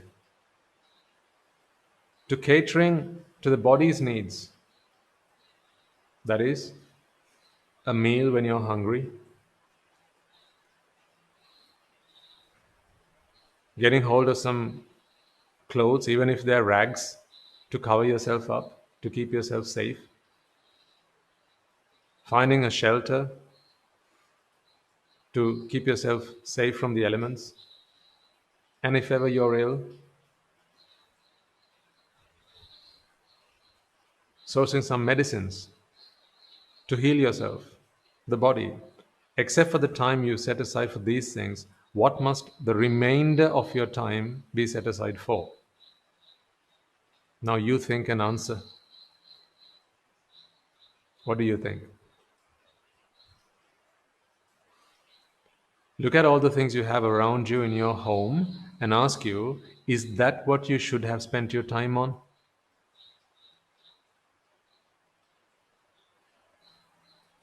Ask yourself the question. Now that we've taken the mind by its hand and walked it around the house and asked the question, are you happy now? And we know the responses we got back, right? Now then tell me, if you've fed yourself, if you've clothed yourself, if you've sheltered yourself, and if you've treated yourself, once you've done these four things, what must the remainder of your time be spent on? Look around the house and tell me on that, if possible. Point your finger at any one thing in your house and say, that is what I should have spent the remainder of my time on. Where is that one thing? Is it in the living room or is it in the bedroom? Is it in the garden or is it in the kitchen? Is it in the washroom or is it in the playroom? Maybe the office room? Where do you want to take me and show me and tell me, Swami Nuhansa, besides the effort that I have made to supply myself with the four requisites, this is where I should have spent my time on, and look, it's what I did, and here's what I have gained out of it. Show me that one thing.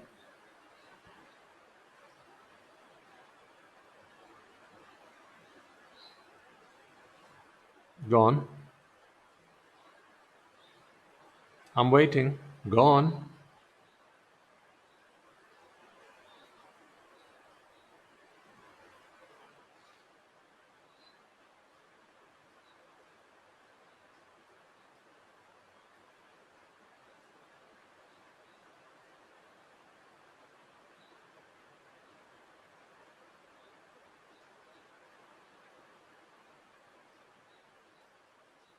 Where is it?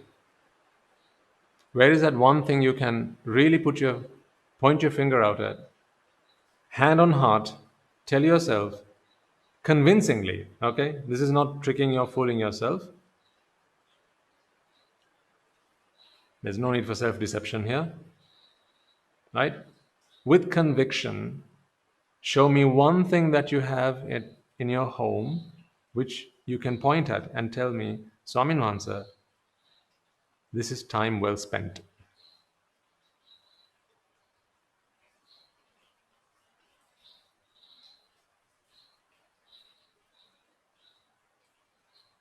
Once the four requisites have been ticked off, give me one example of time well spent.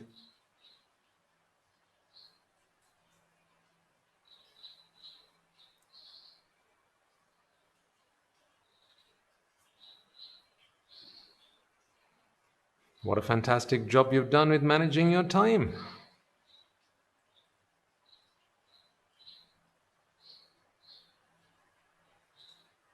It only took you the best part of 70 years to build that all around you, didn't it?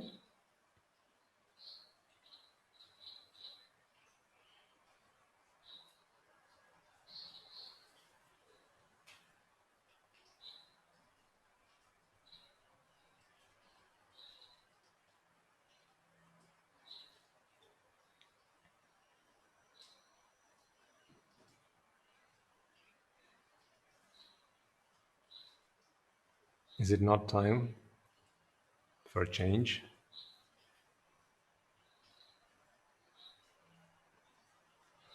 Do we not realize that there's a need for a new tactic? Is it not high time for a new strategy? Is it not time to change the set of the sail? Haven't we lost our bearings? Is it not time to change direction?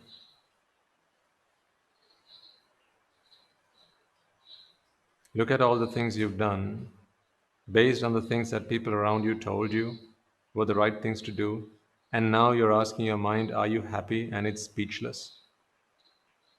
Not once could it answer positively to any of those questions. Not once could it say, oh my God, thank you so much for doing that for me. Not once. Not once could the mind say, that you did there, thank you so much.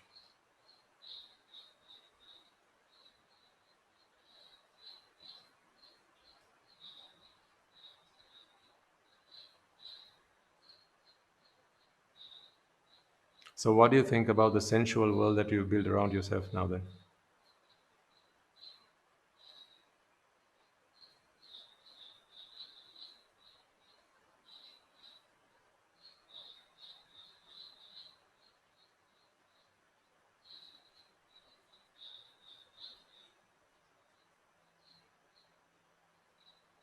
I'll give you the first part of the word, you fill in the remainder, okay?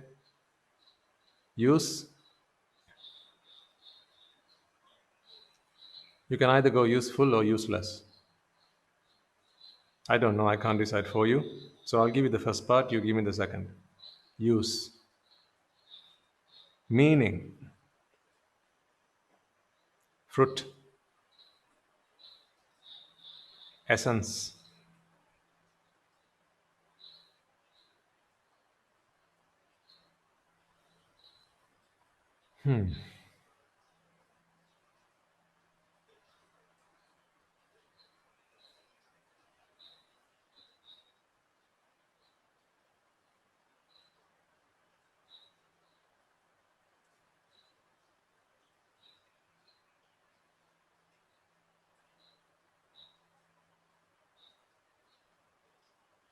Today, the meaning of the word essenceless must really ring in your mind.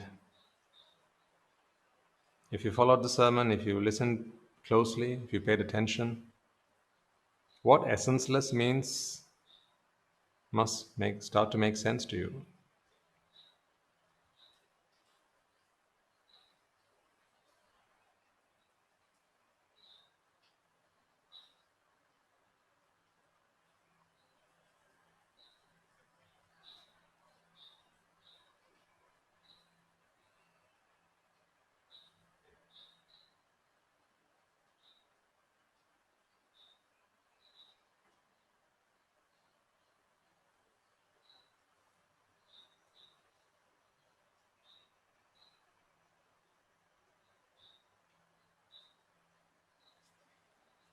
Can you honestly ask your mind, are you happy now?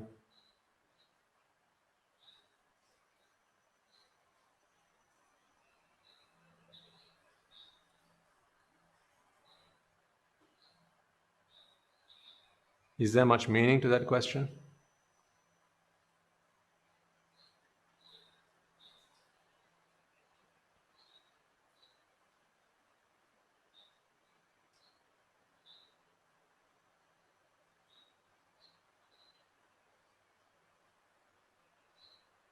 So if you've begun to realize this now, then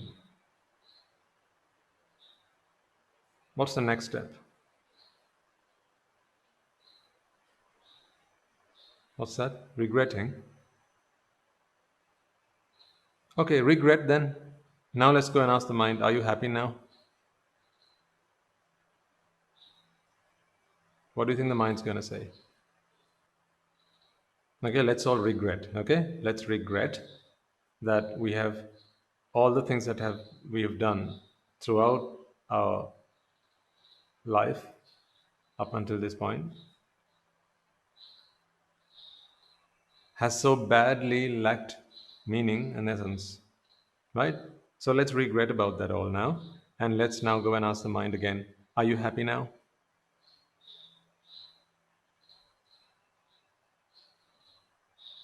What do you think the mind's going to say?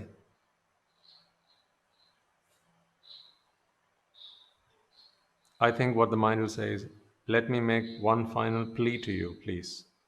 It will say, you have wasted this many years of opportunity. Okay,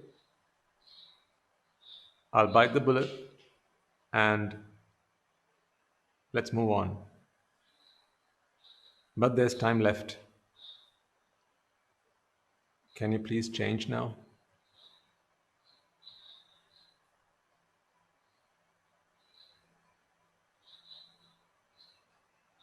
There's still life left in me. There's still opportunity left in me. There's still a new beginning, a new future left in me. Can you please change now?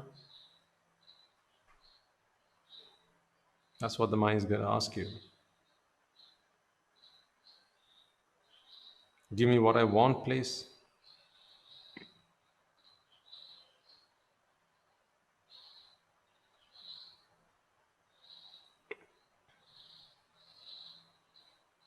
Because the only thing, folks, that can heal the mind is what? What is the only thing that can heal the mind? None other than the Dhamma.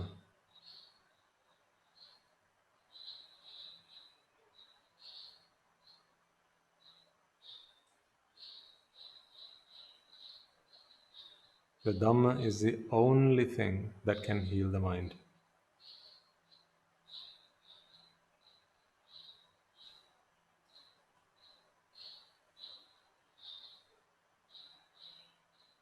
Just like food is the only thing that can heal hunger, water the only thing that can heal thirst,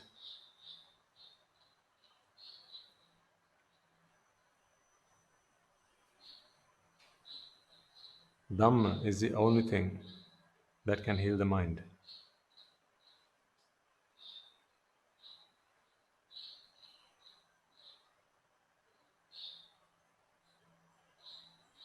Is it not time we actually start giving the mind what it really needs?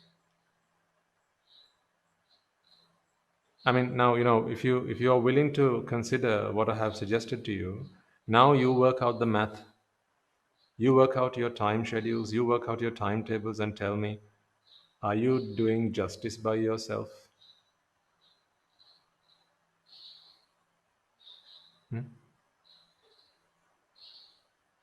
Let's say you set aside a couple of hours a week to practice the path, to listen to a sermon. Does that seem about right? Do you think that serves justice? I think there's some 168 odd hours in a week.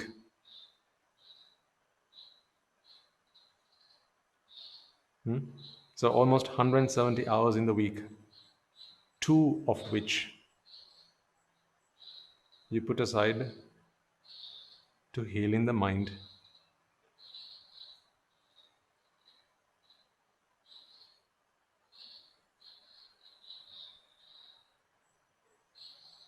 You know, if the mind were your child, the authorities would take it away from you.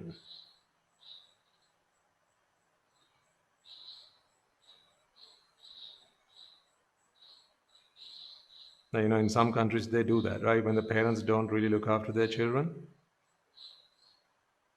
where the child is not getting what it deserves, protection, care, affection, right? Then the authorities, they come and take away the child.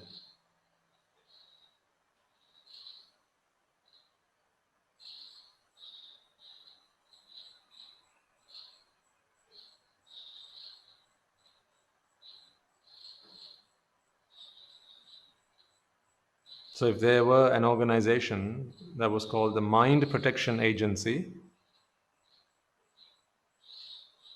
and if you're telling me that you put aside 2 hours of the 170 odd hours of the week to heal in the mind,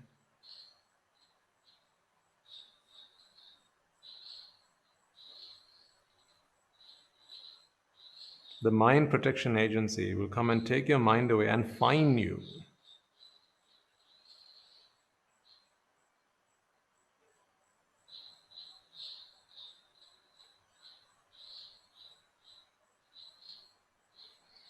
I mean, I don't know. I don't know whether it's 2 hours or 20 hours. I'm just saying, these are just arbitrary numbers I'm pulling out of thin air. But I understand that you have a busy life. That I understand. Yes, I do. I do. And I can empathize with you. But is that all you need? My empathy. So now you have my empathy. Now that's it. Job done. Problem solved. Now ask the mind, are you happy now? And what's the mind going to say? Well, if Swami Mohan says empathizing with us, then yeah, problem solved. No problem. Is that what the mind's going to say?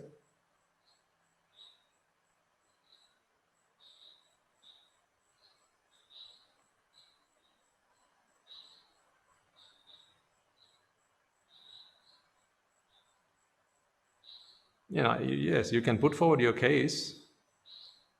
Swami Mohan says, I have a house to clean, I have dishes to wash, I have food to cook, I have children to look after, I have the clothes to wash, I have to go to work, I have to do my studies, I have to do my masters, I have to take out the bin, I have to do the school run, I have to pay the bills, I have to wash the car, I have to wash the dog, I have to wash the husband.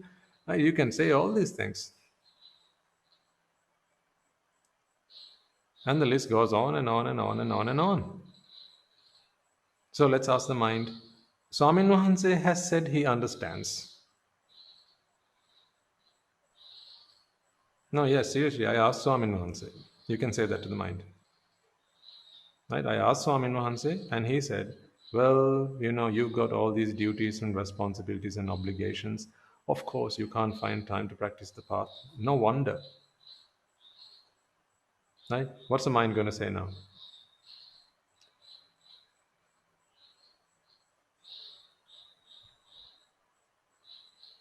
To heck with Swami Mohanse. This is not what I want. I didn't ask for a husband. I didn't ask for a puppy. I didn't ask for children. I didn't ask for dishes. I didn't ask for rice. I didn't ask for house. I didn't ask for telephone bills. I didn't ask for electricity bills. I didn't ask for any of this rubbish. I want peace. I want bliss. I'm being burnt alive by 3 fires of desire, aversion, and delusion, and you're giving me husband?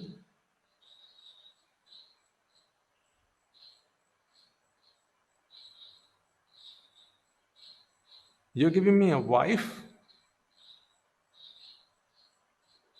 What am I to do with a wife?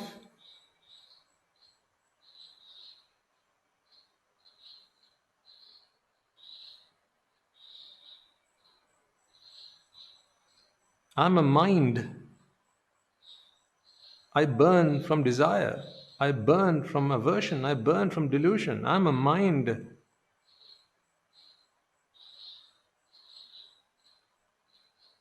I'm looking to extinguish this fire of desire, aversion, and delusion. And the only thing that can do that is the Dhamma.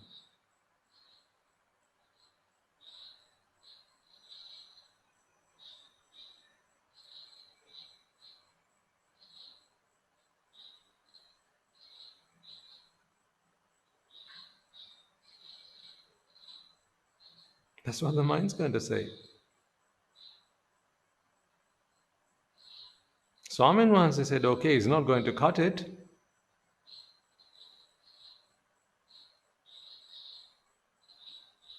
The mind doesn't care what Swamin once he says.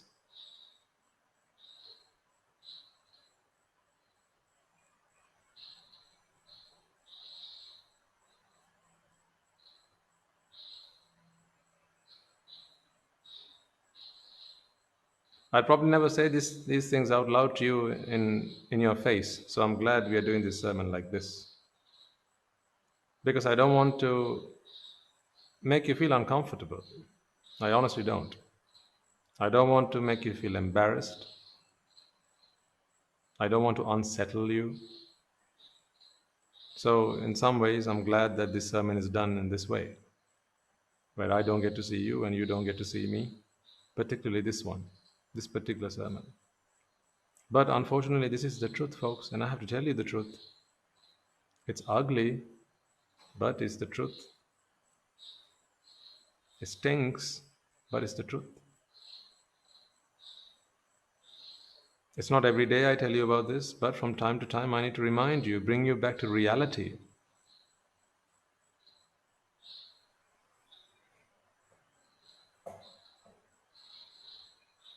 I want you to ask yourself, are you doing really anything that is purposeful? I've got no qualms with you working hard if you need to put 3 square meals into your tummy and to sate your hunger.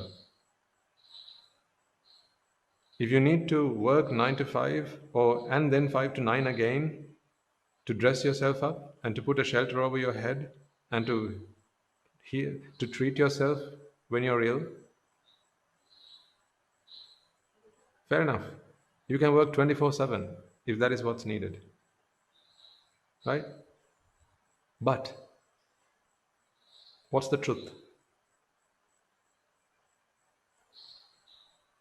Look around you and ask yourself that question. Hand on heart, ask yourself some really candid questions.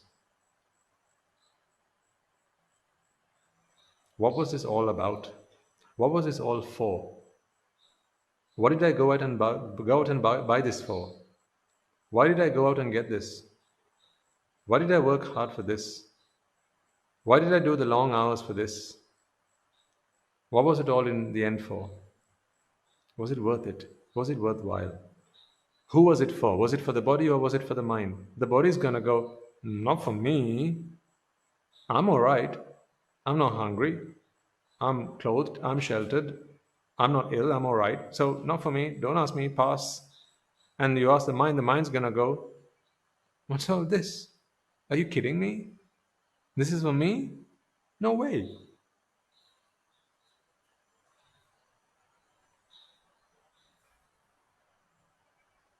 I don't need any of this. I need peace. I need bliss. I need happiness. I need contentment. For that, I need Dhamma.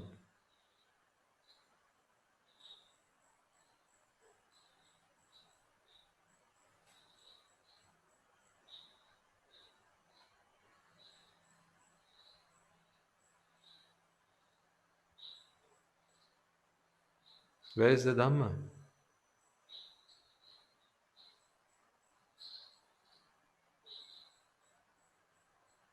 Yeah, if this makes sense to you folks, pick up your timetable and look at it.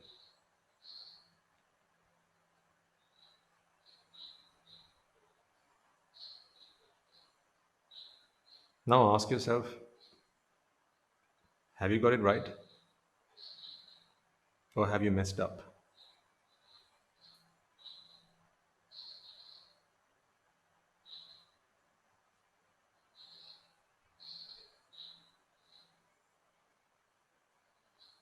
If at this point you're scratching your head wondering, oh yeah, timetable, I have to do that, then you don't even have to ask that question.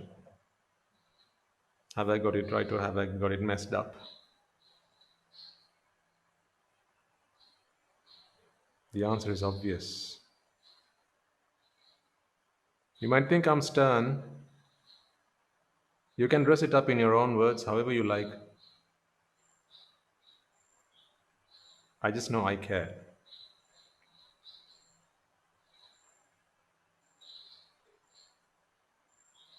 And you'll just have to believe me.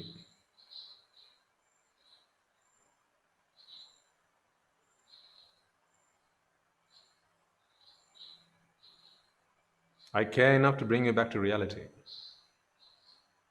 I care enough to get you, hold you by your hand, sit you down, buckle you up to the belt of reality, with the belt of reality, and ask you some tough questions about your own life. Otherwise, who's going to do it?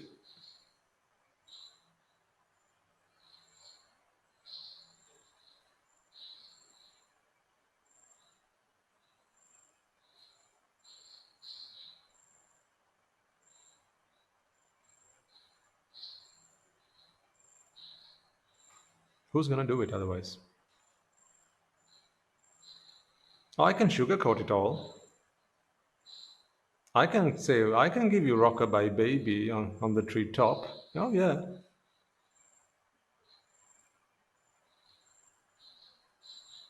For what?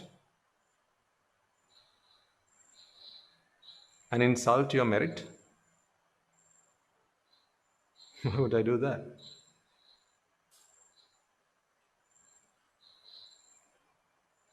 You didn't go through all that hard work to earn all those merits? To come here, for me to come here and give you a nursery rhyme?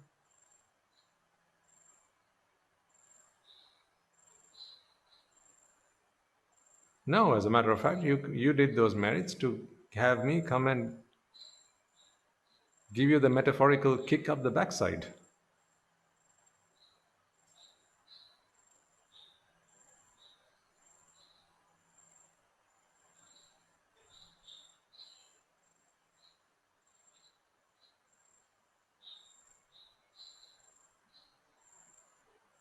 So open your eyes, come to reality, and ask yourself the question, are you doing yourself justice? Ask your mind the question, are you happy now?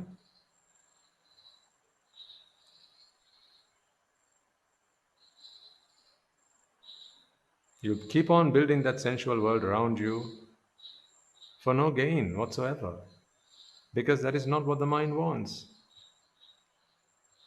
More and more desire is only adding fuel to the fire. And the more sensual delights you surround yourself with, the more things that you have to guard, the more things that you have to protect. Why? Because there is nothing in this world. If you want, there's not another man, woman, or child that doesn't want. Anything that you want, someone else also wants. If it's not someone else, it's at least the wind will take it away from you. The sun will take it away from you. The rains will take it away from you, or the ground will swallow it up. Earth, fire, wind, and water will take it away from you if no one else does before that. So forever as long as you live in desire, you must also live in aversion. There is no escape from that. They're just the two sides of the same coin.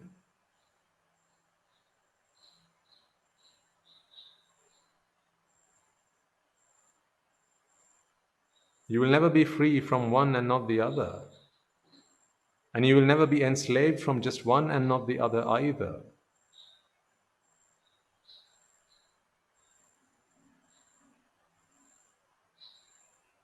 To not realize this is to live in delusion.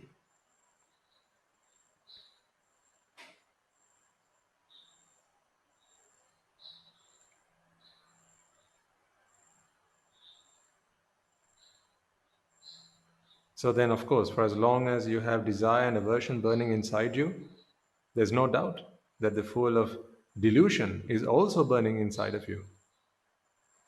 And for as long as these three fires are alight, the mind has no freedom, no happiness, no bliss.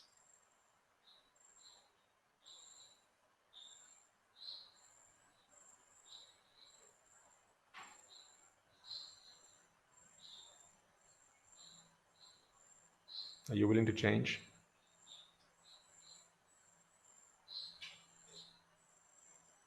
Are you willing to turn around?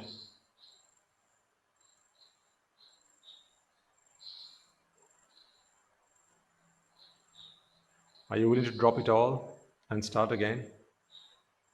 Are you? Are you seriously?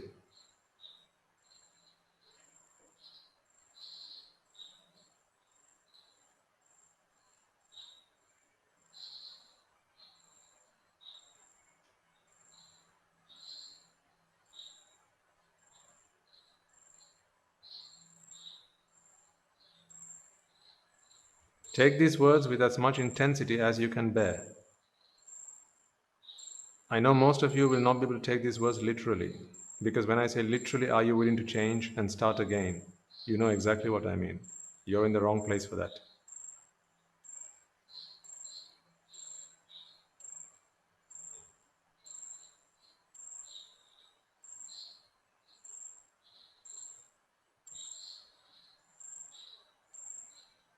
It's not there you need to be. It's here you need to be.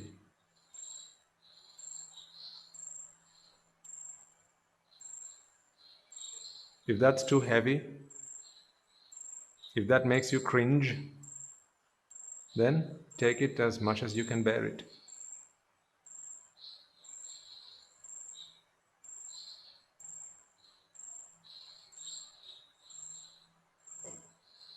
Just depends on how much you're willing to change.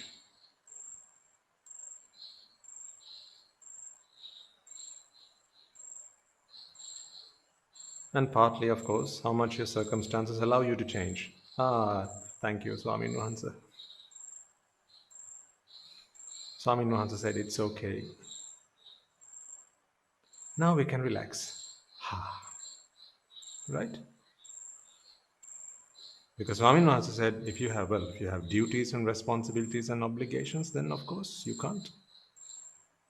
Then it's okay. Tell that to the mind. Whose mind? Your mind. Tell it to your mind.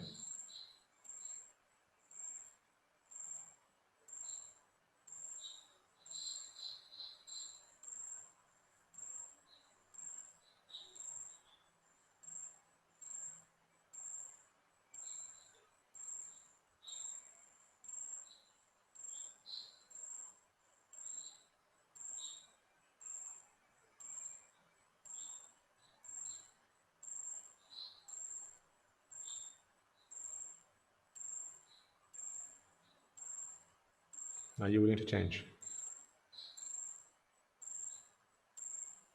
When are you going to realize that all this, everything you've done, this world that you built around you, all the material things that you have worked so hard to acquire and build, gather up, hoard, that all amounts to nothing. Prove me I'm wrong if you can, and I'll change.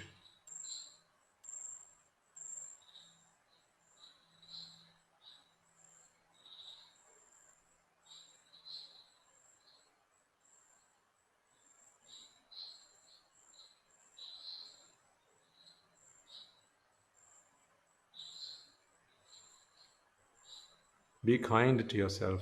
This is what I'm asking you to do. Be kind to yourself.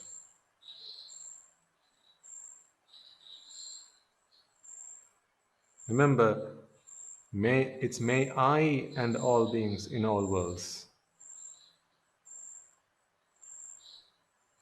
Don't forget who you started with.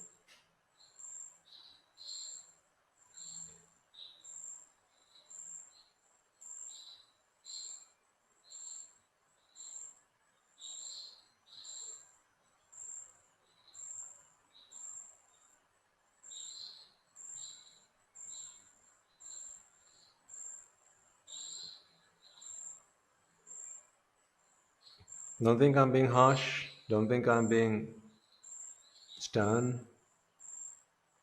or I'm admonishing you.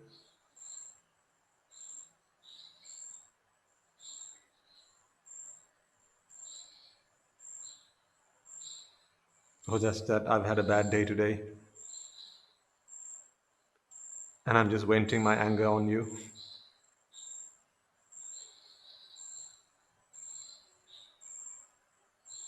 No, in fact, I've had a very good day today.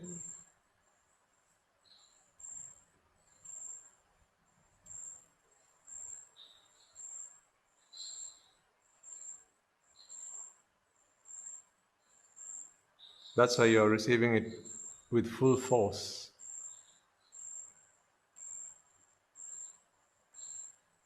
That's why you're getting the brunt of it.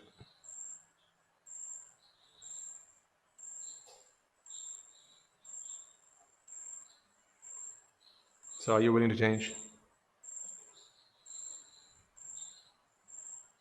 Are you willing to go back to that timetable and ask yourself, am I doing myself justice? Are you putting enough time towards the Dhamma?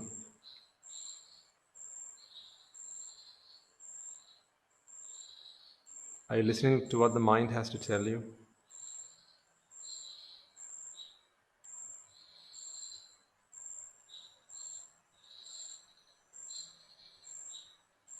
Can you learn to be more kind towards your mind?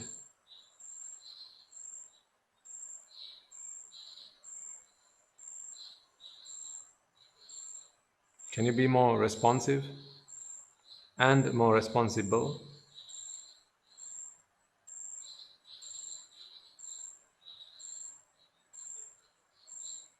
to your mind? Are you doing enough? The clock's ticking. And with every tick and with every talk, that's taken away 1 second from a pool of opportunity, an opportunity to change, an opportunity to completely change course. Tomorrow can be entirely different to today. All that is required is your will, your resolve,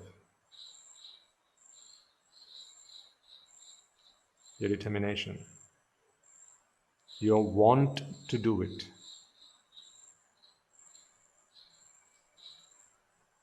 Everything else will fall in place.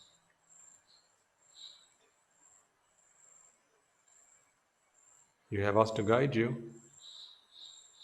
You have us to encourage you and push you.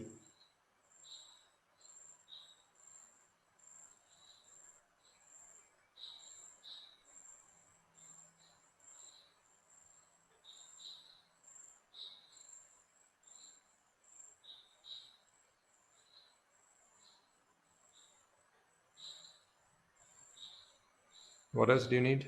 What are you lacking?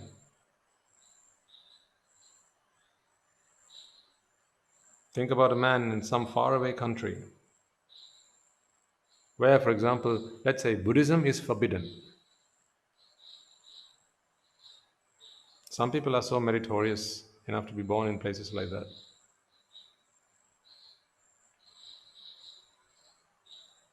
Where Buddhism is forbidden.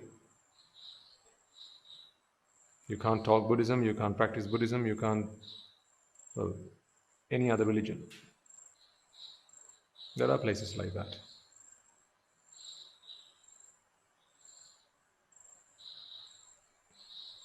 It must be people's merits that take them there. Imagine that man there, wherever that is, some part in this world.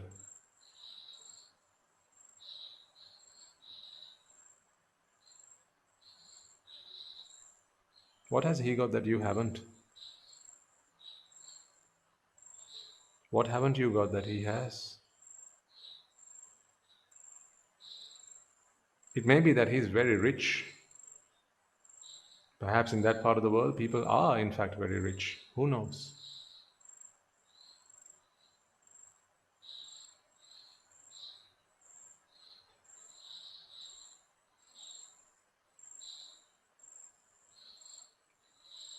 So they have a fridge that's 10 times as big as yours.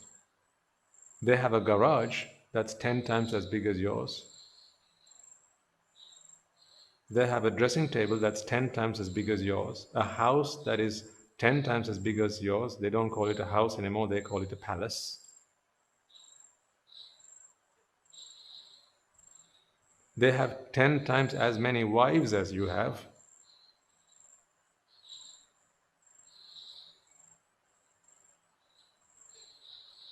Now, let that man take his mind by his hand and ask the question, are you happy now?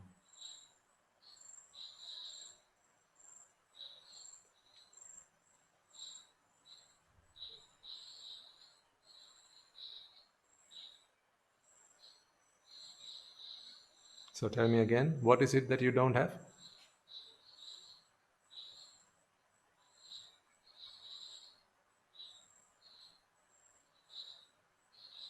You're lacking in what you said?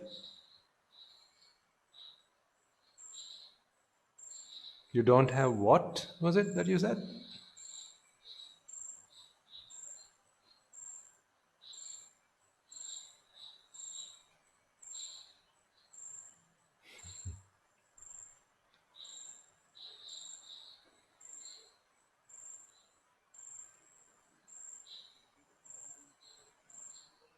The sensual world is an essenceless world.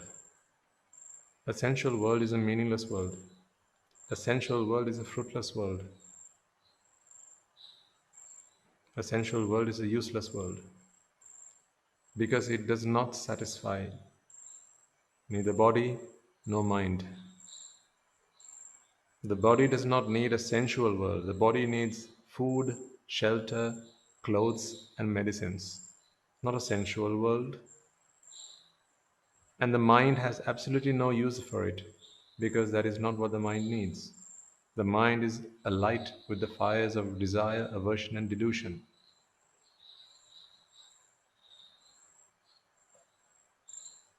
Feeding an ailing mind with a sensual world is much the same as scratching yourself away, scratching that rash all over your body. You feel the itch, don't you? So you scratch away.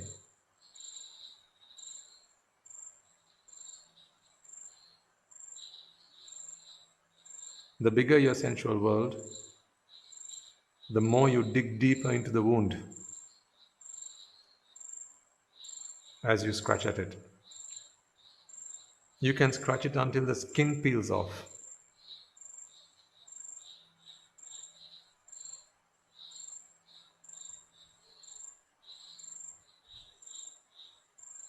You can scratch it until it becomes sore.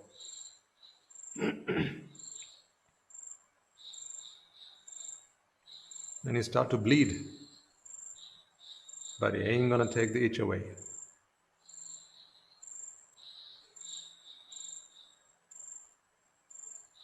Oh no. For that, you need the right medicine. The mind has a mental itch. No amount of sensuality is going to heal that. There's only one thing that can do it. Only one and only. And that is the Dhamma.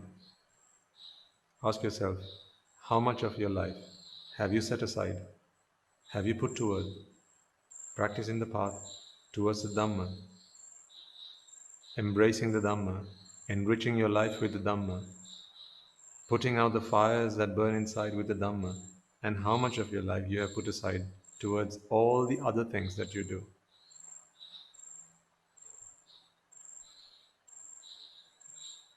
Are you doing yourself justice? Only you will know the answer. I don't need your answer. For as long as you're happy with the answer, that's fine. If you think you're doing enough, well done.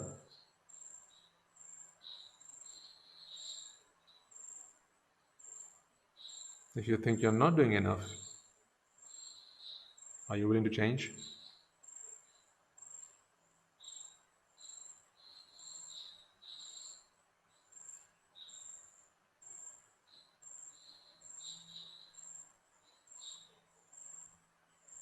Are you waiting for the right time?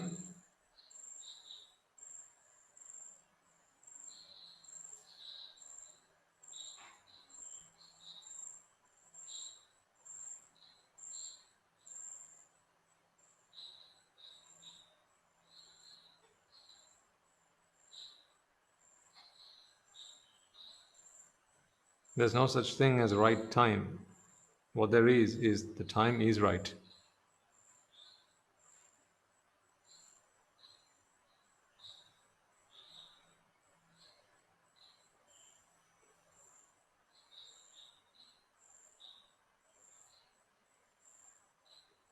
So think about this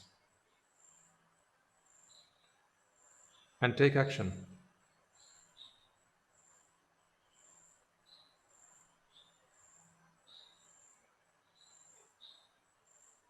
What action you know? Because, and throughout all sermons, almost all of our sermons,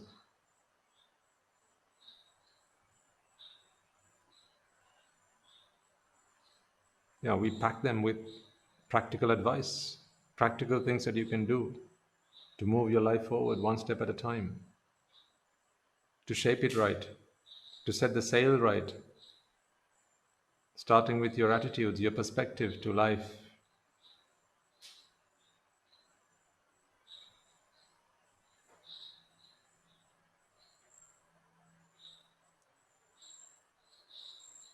What more? What more do you need? It's all there. It's all there. Now all that is needed is for you to ask yourself a very important question. Am I doing enough? Am I doing it right? Am I doing myself justice? Are you happy now? Decide, take action.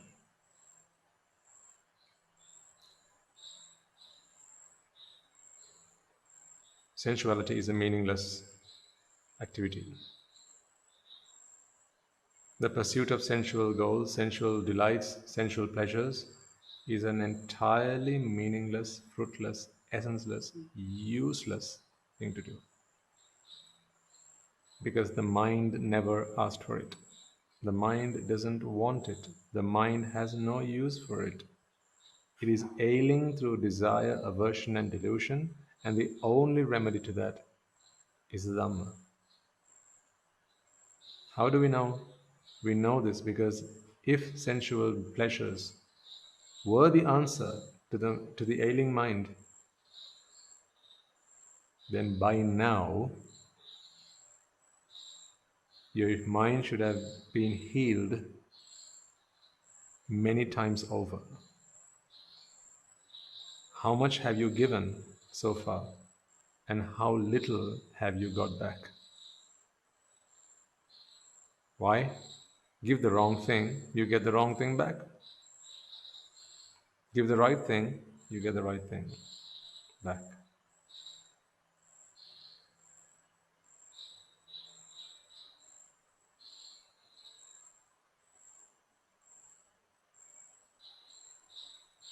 So think about this.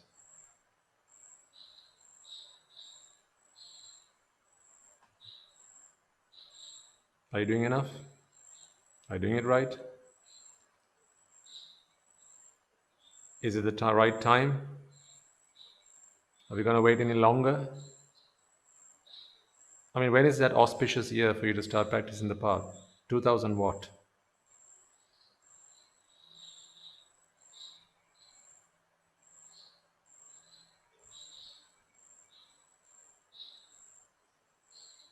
If there's an answer to that question, then the answer should be something like 2000, it will never come.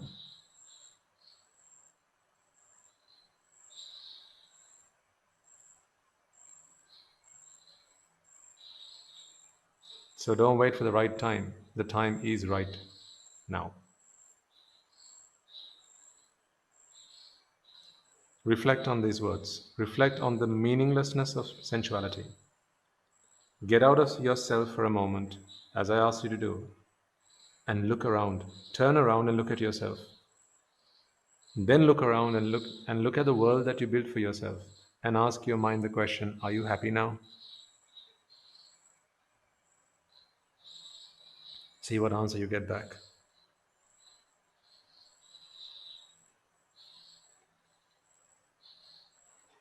Armed with the answer to that question, decide for yourself. Am I doing enough? Do I need to do more? Is this the right pace? Do I need to up my game? Maybe today is about that realignment.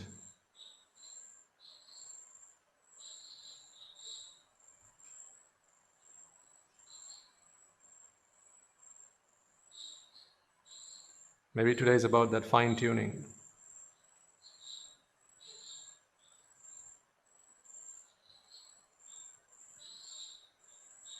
Maybe today is that call back to reality.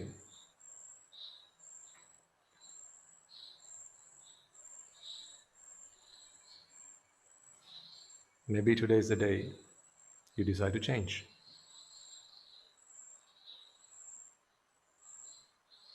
Let's change.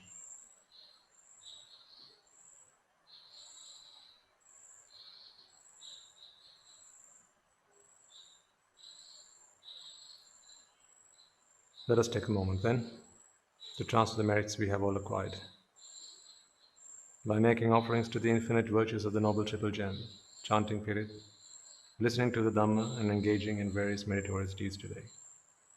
First and foremost, let us remind ourselves how incredibly fortunate we are to be in receipt of the Lord Buddha's teaching.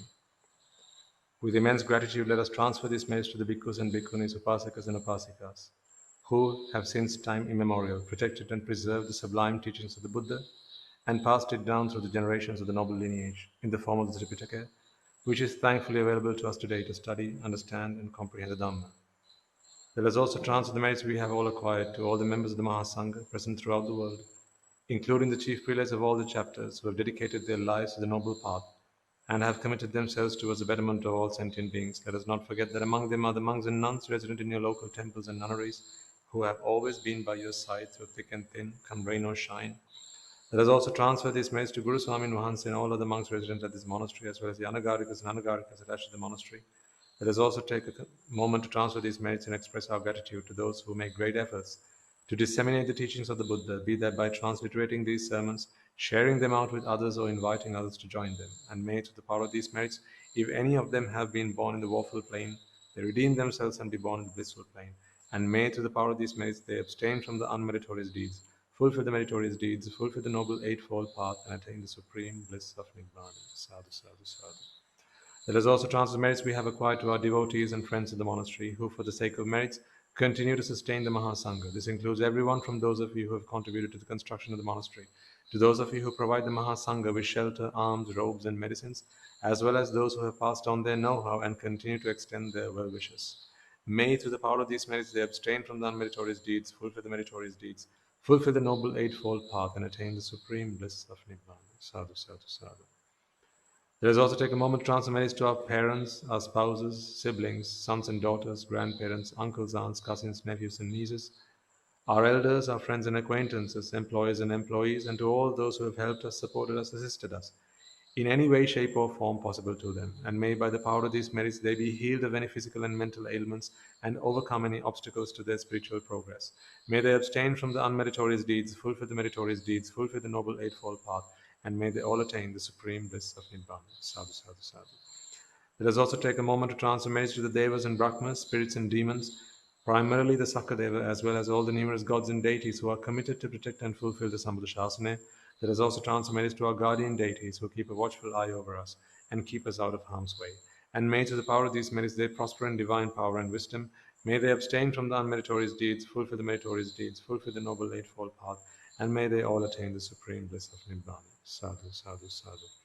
Let us also take a moment to transfer merits to our ancestors who have predeceased us, to all who have been our families, friends, and acquaintances in this infinitely long journey in samsara, and who have helped us and supported us, assisted us in every way they could. Let us take a moment to transfer these merits to them. Let us also transfer merits to the members of the armed forces as well as the police force who have sacrificed their lives to protect the peace and harmony of our nation and continue to do so. And may all who have lost their lives in the war, be they friend or foe, rejoice in the merits we have acquired today. Let us also transmit to all those who have lost their lives in natural calamities such as tsunamis and earthquakes, landslides, pandemics, including the most recent and prevailing one, reminding ourselves that among them will be those who have been friends and family to us in this long journey in samsara. Let us take a moment to transfer merits to them, and may, through the power of these merits, if any of them have been born in woeful planes, redeem themselves and be born in the blissful plane. And may they abstain from the unmeritorious deeds, fulfill the meritorious deeds, fulfill the noble eightfold path, and may they all attain the supreme bliss of Nibbana. Sadhu, sadhu, sadhu. Finally, let us all resolve that may, through the power and blessings of all the merits we have acquired throughout the day, we be able to witness the advent of many hundreds of thousands of arahants on this blessed land. And finally, may, through the power of all the merits we have acquired today, you and I, and everyone who has helped make this program a success, become an Arahatam Mahanse or an Arahat Mehinin Mahanse in this very life and in the era of the Gautama Supreme Buddha itself. Sadhu, sadhu, sadhu. On that note, we will conclude today's sermon. May the blessings of the Noble Triple Gem be with you all.